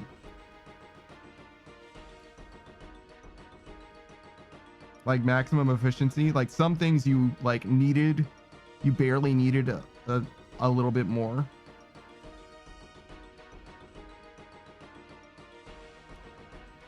Like I know for a fact in Hollowed Sepulchre you need to stop a few times, right? I wonder if you still need to stop at all. Probably, because it says it was unchanged at 99 for the one thing, but drain rate is down as well, so maybe not.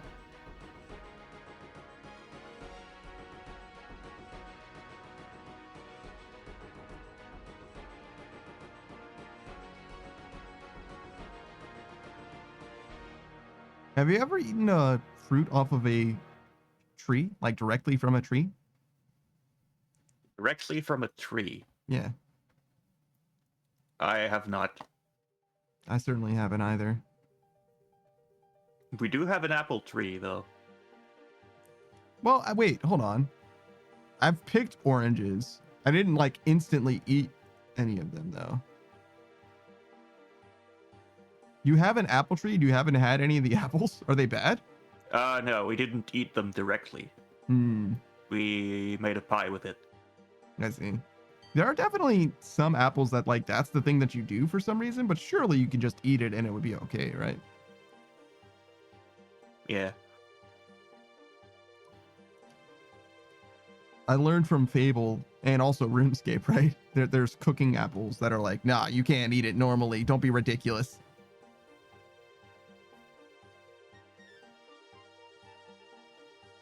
Have you played the game Fable? You're familiar with the I've franchise? never played Fable, but I've heard good things of it. I hope it wasn't from Peter Molyneux, because that guy's a known liar. Known liar, Peter Molyneux. God No. bless, dude. He was one of the people in Lionhead Studios that were like doing the marketing for the game. And actually every Fable game. Up until obviously the newest ones, which aren't Lionhead. But because there's an upcoming Fable actually. I definitely recommend the first one, but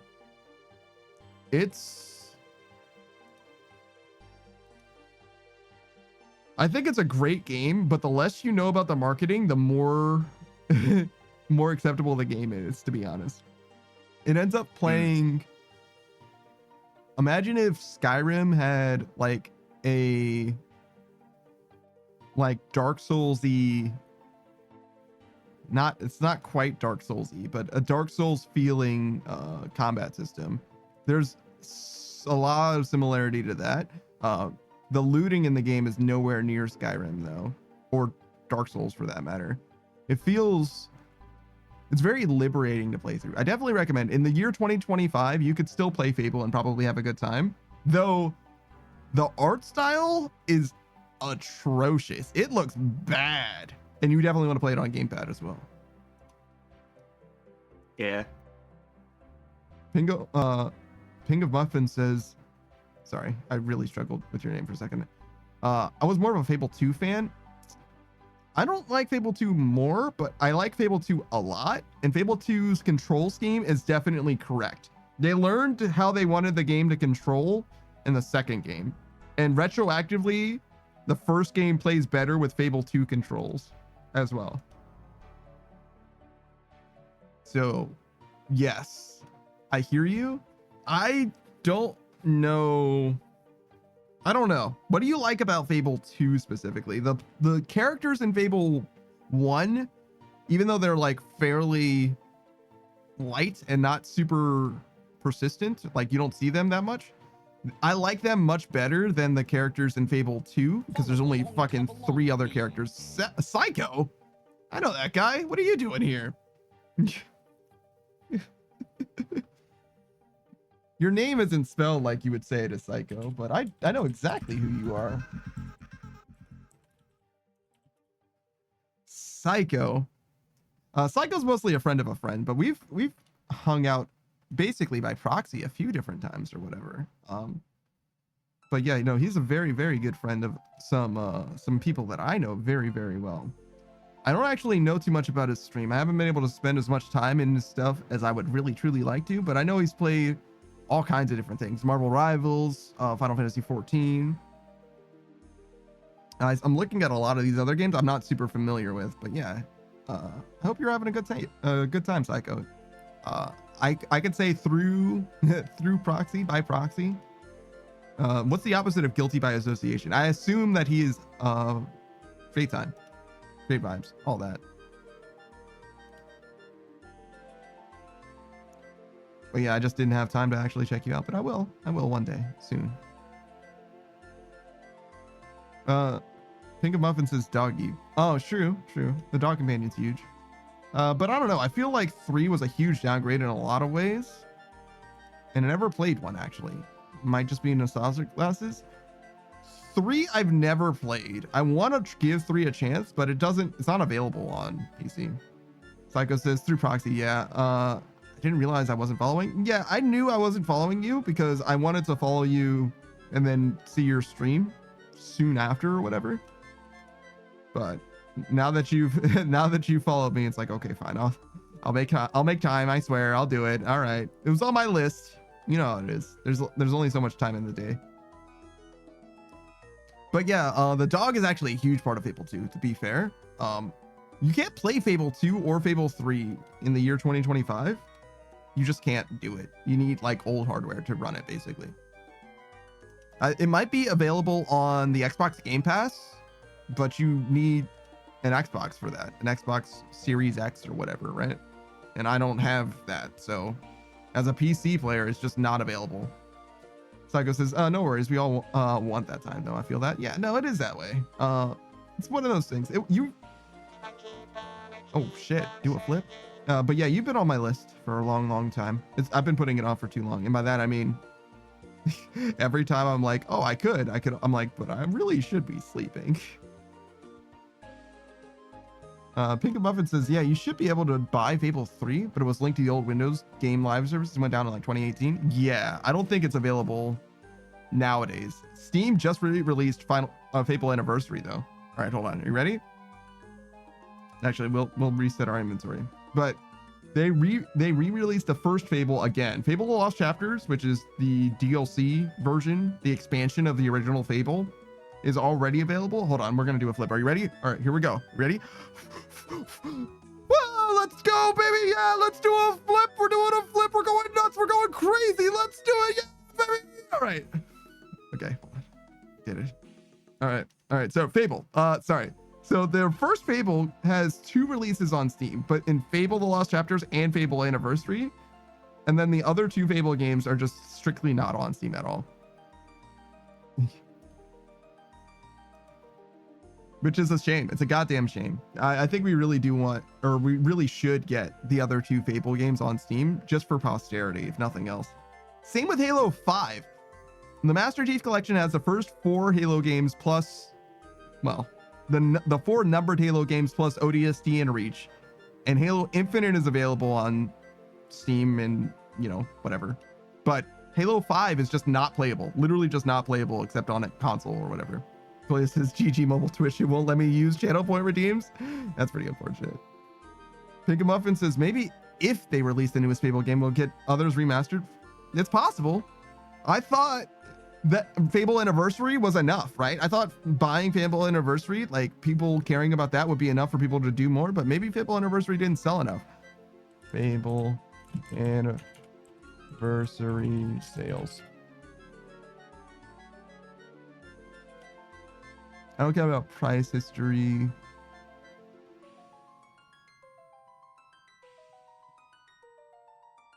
Doesn't seem like there's any information to be had.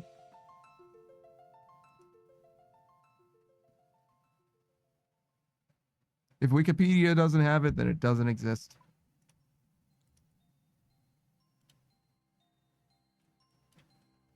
Wikipedia.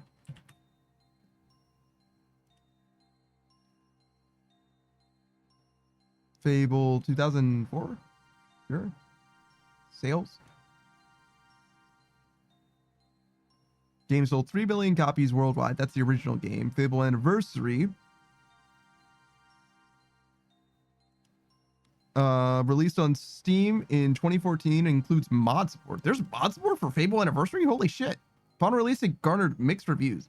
Many reviewers praised the new graphics, but bemoaned the old bugs from the previous version of the game that had not been fixed, including freezing, very frequent cadence. It received 68% on the review aggregation website Metacritic. Wow.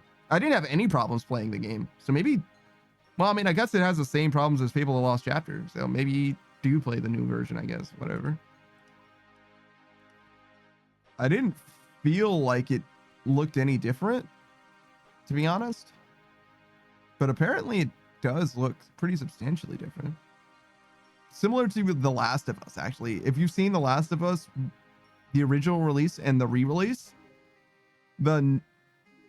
if you show someone who played the first game the second screenshot and ask them if this is the original or not, or whatever, they'll say it's the original because their memory, the way that I understand it at least, the re-release looks like the game does in your mind's eye because you remember it looking nicer than it actually did.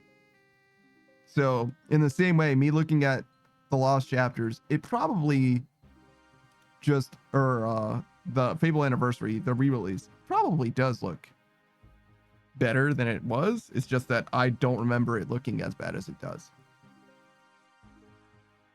But yeah, no word on the actual sales of the game, but apparently people didn't super love it, which is fine. I don't disagree even, because it's not like it's particularly good. It's definitely a re-release. It's definitely like barely It's definitely a remaster, not a remake or whatever. There's nothing of note there. But it does have mod support, which is actually kind of sick. I wonder what kind of mods it has.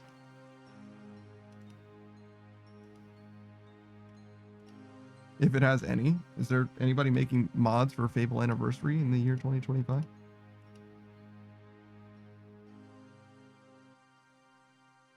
Workshop.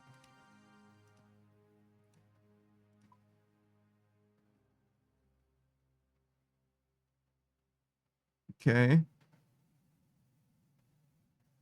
So there's some stuff.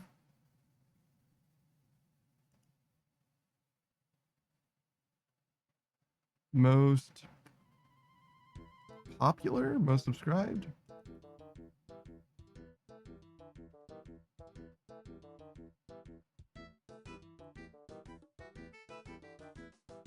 It's like really sparse. What is FXAA? This removes the use of FXAA. This is a form of post-processing anti-aliasing that some users find too aggressive.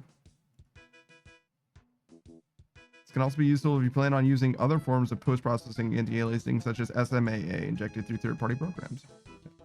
Okay.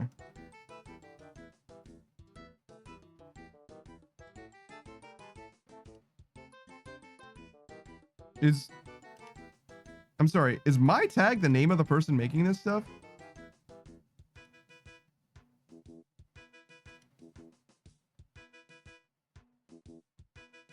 No. Okay. That was like, all of these are released by the same fucking person. I mean, a lot of it is released by the same dude, actually. Shout out to Candlejack. We got like Candlejack and Defini mostly doing. I'm on the end of page 1. Oh, first of all, there are 3 pages. Goo. 3 pages of mods. And I've got like 5 names of people. Damn, they really did release this.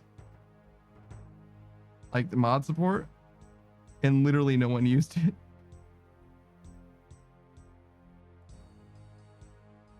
Damn, that's kind of sad in a way.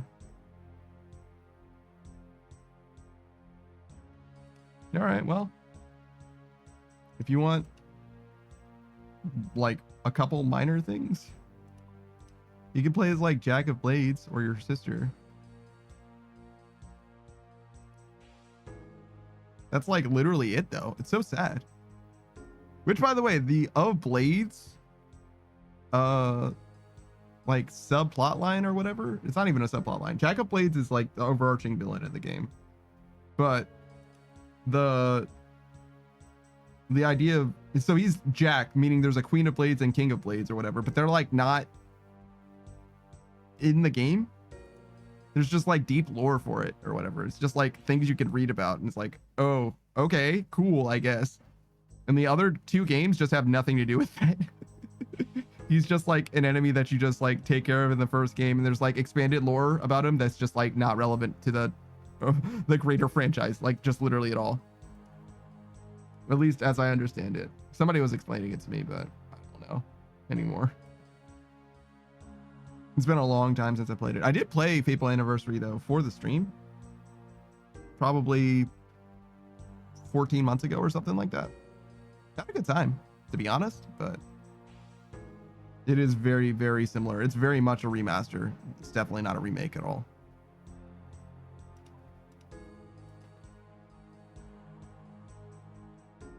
But I still can recommend it, to be honest. Colia says, by the way, I need 2690 more points. Some progress has been made. You have not quite 2 weeks. I believe it's the 22nd that Leagues ends. So you should have enough time to do that.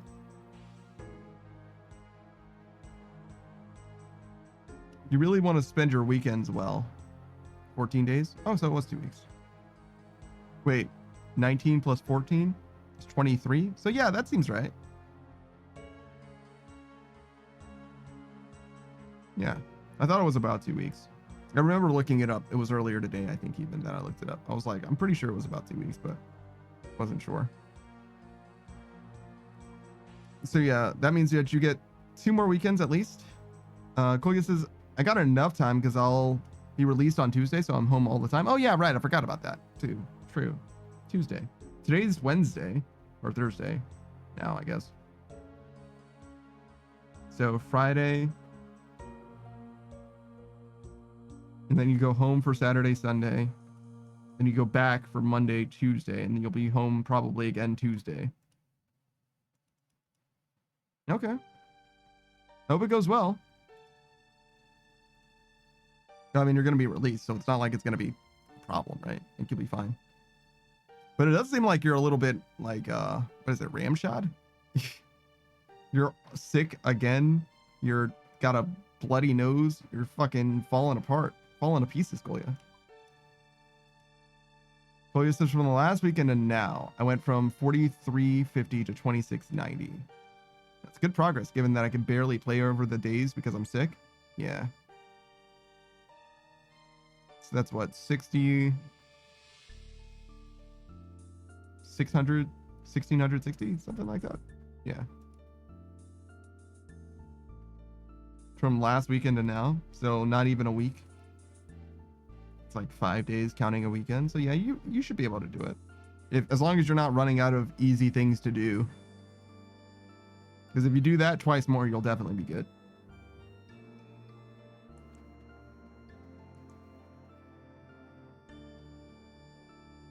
But yeah, I'm literally getting my run energy back.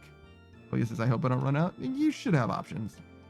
Just see what like there's like guides and stuff. Worst case scenario. You can ask around and stuff. You know how it is. The internet's at your fingertips. You can definitely play it by feel or whatever, but people can definitely help you out as well. Get your first fire cape.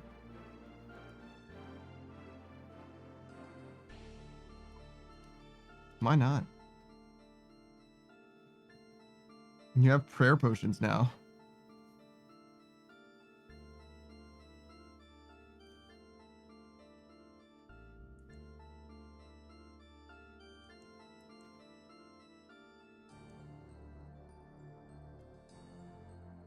Chloe says, I mean, I could just be mad.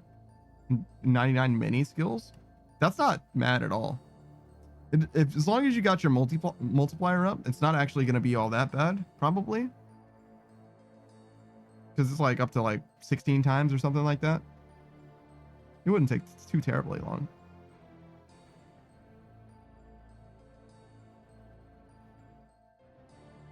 Yeah, it caps out at 16 times. Thank you. Thank you, Saku. 16 times the detail. Oh, God. Known liar, Todd Howard. The sweet little lies. There's nothing sweet about his little lies. There's nothing little about his sweet lies either.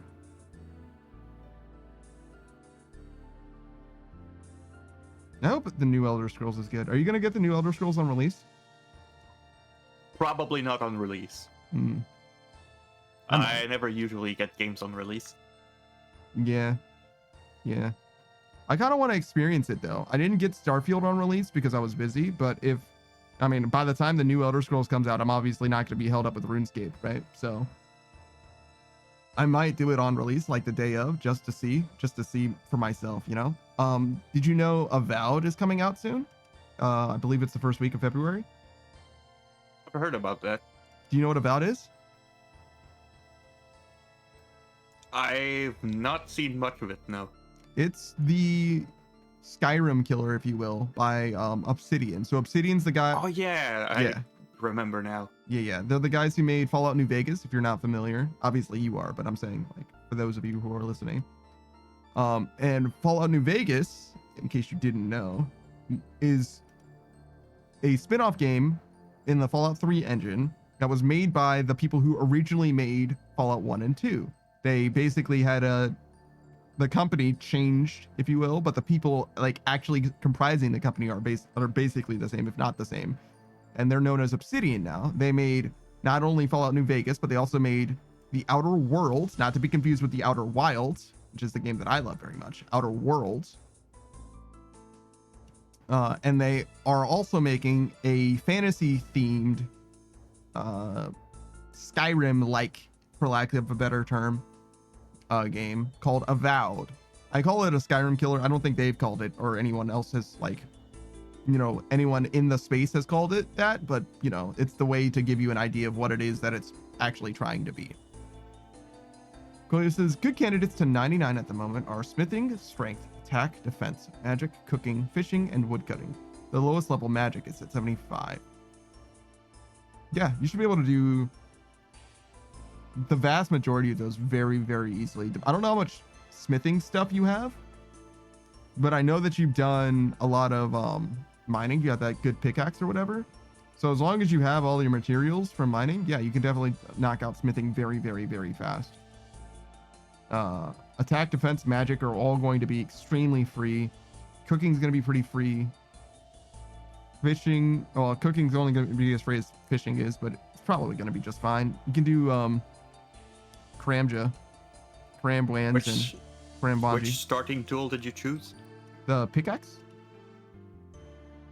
Yeah, mining and smithing is gonna be easy. And then woodcutting obviously is AFK, chill.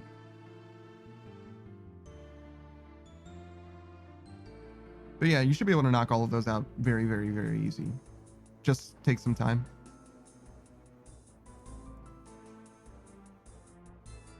Not even like investment though. You can literally just AFK for all the combat stuff, basically.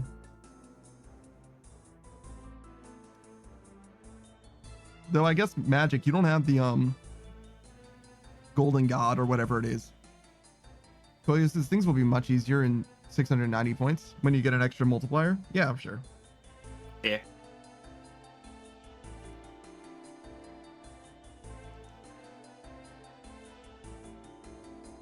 Still, of those skills, smithing's probably the one that you can do the fastest. If I had to guess, but I'm not sure. So this is not an extra multiplier, but banker's note. Oh, that would be huge, yes.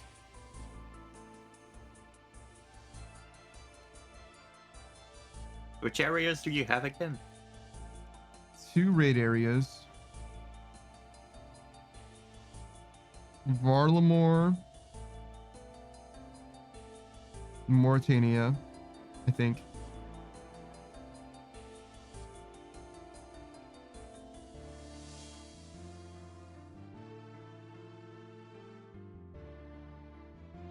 Corand, maybe? Oh wait, no, is that part of Varlamore? I don't know. It is not part of Bordelmore. Okay, so maybe Corand as well. I'm not sure. Colio will tell you in a second. I think Mauritania and Varlamore, I'm willing to lock in those answers. I'm pretty sure those are both right. Apparently, there is a 2 runite ore spot in Bordelmore.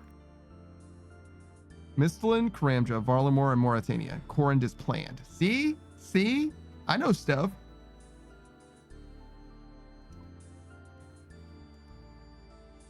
So Varlamore and Mauritania right now.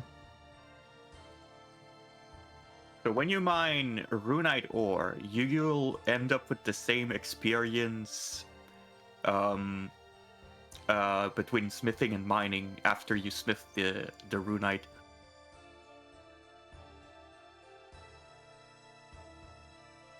Like you get 800 smithing. Well, that was when I had the capped multiplier. I'd get 800 smithing XP from mining the ore with the Echo pickaxe, and then I get 1200 from using the bar at an anvil. And you get 2000 from mining the actual rune. So it is actually even experience between the 2 stats after using the bars at an anvil. So it's literally 1-to-1. Whatever you got from mining, assuming that you did runite the whole way, which obviously you didn't, but if you did, you would get the same value out of it for smithing, as long as you kept everything. You didn't just drop it on the ground. Yeah. Well, so it's a bit hard to drop items on the ground with the Echo pickaxe because it's sent directly to your bank. Oh. What if your bank's full of fillers? Why? Saku's like, why would you do this? Just so I can waste this smithing experience. I fucking hate smithing experience. I hate it. Colia says, so technically I just need to work through my 9,500 bars of runite and boom 99 smithing. Maybe less. Yes. But yes.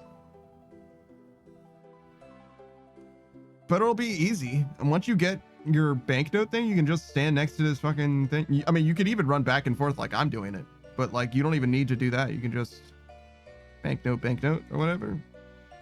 Note the plate bodies in your inventory. Unnote the bars. Just keep going. Boop, boop, boop, boop. It's like boop, boop, boop, boop, kind of.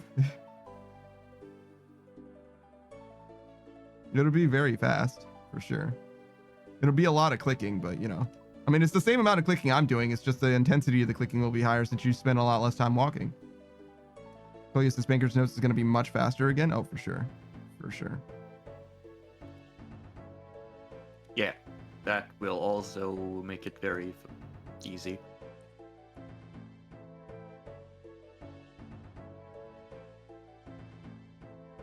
Who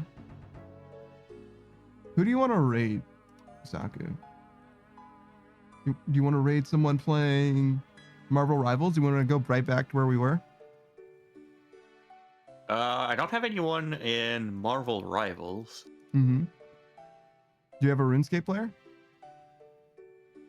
RuneScape player? No. All right, we'll go back to Marvel Rivals then, I think.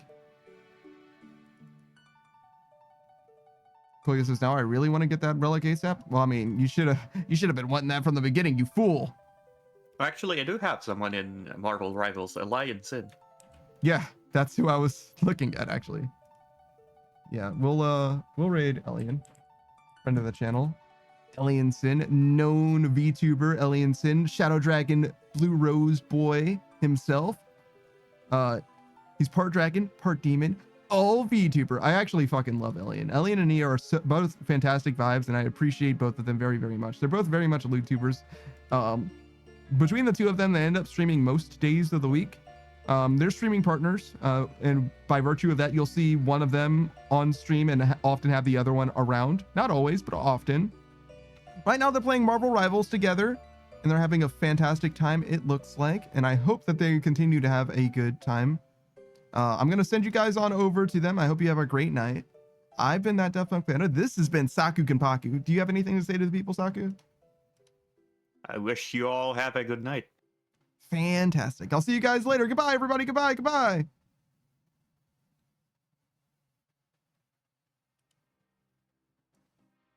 All right. And then I'll stop the recording as well.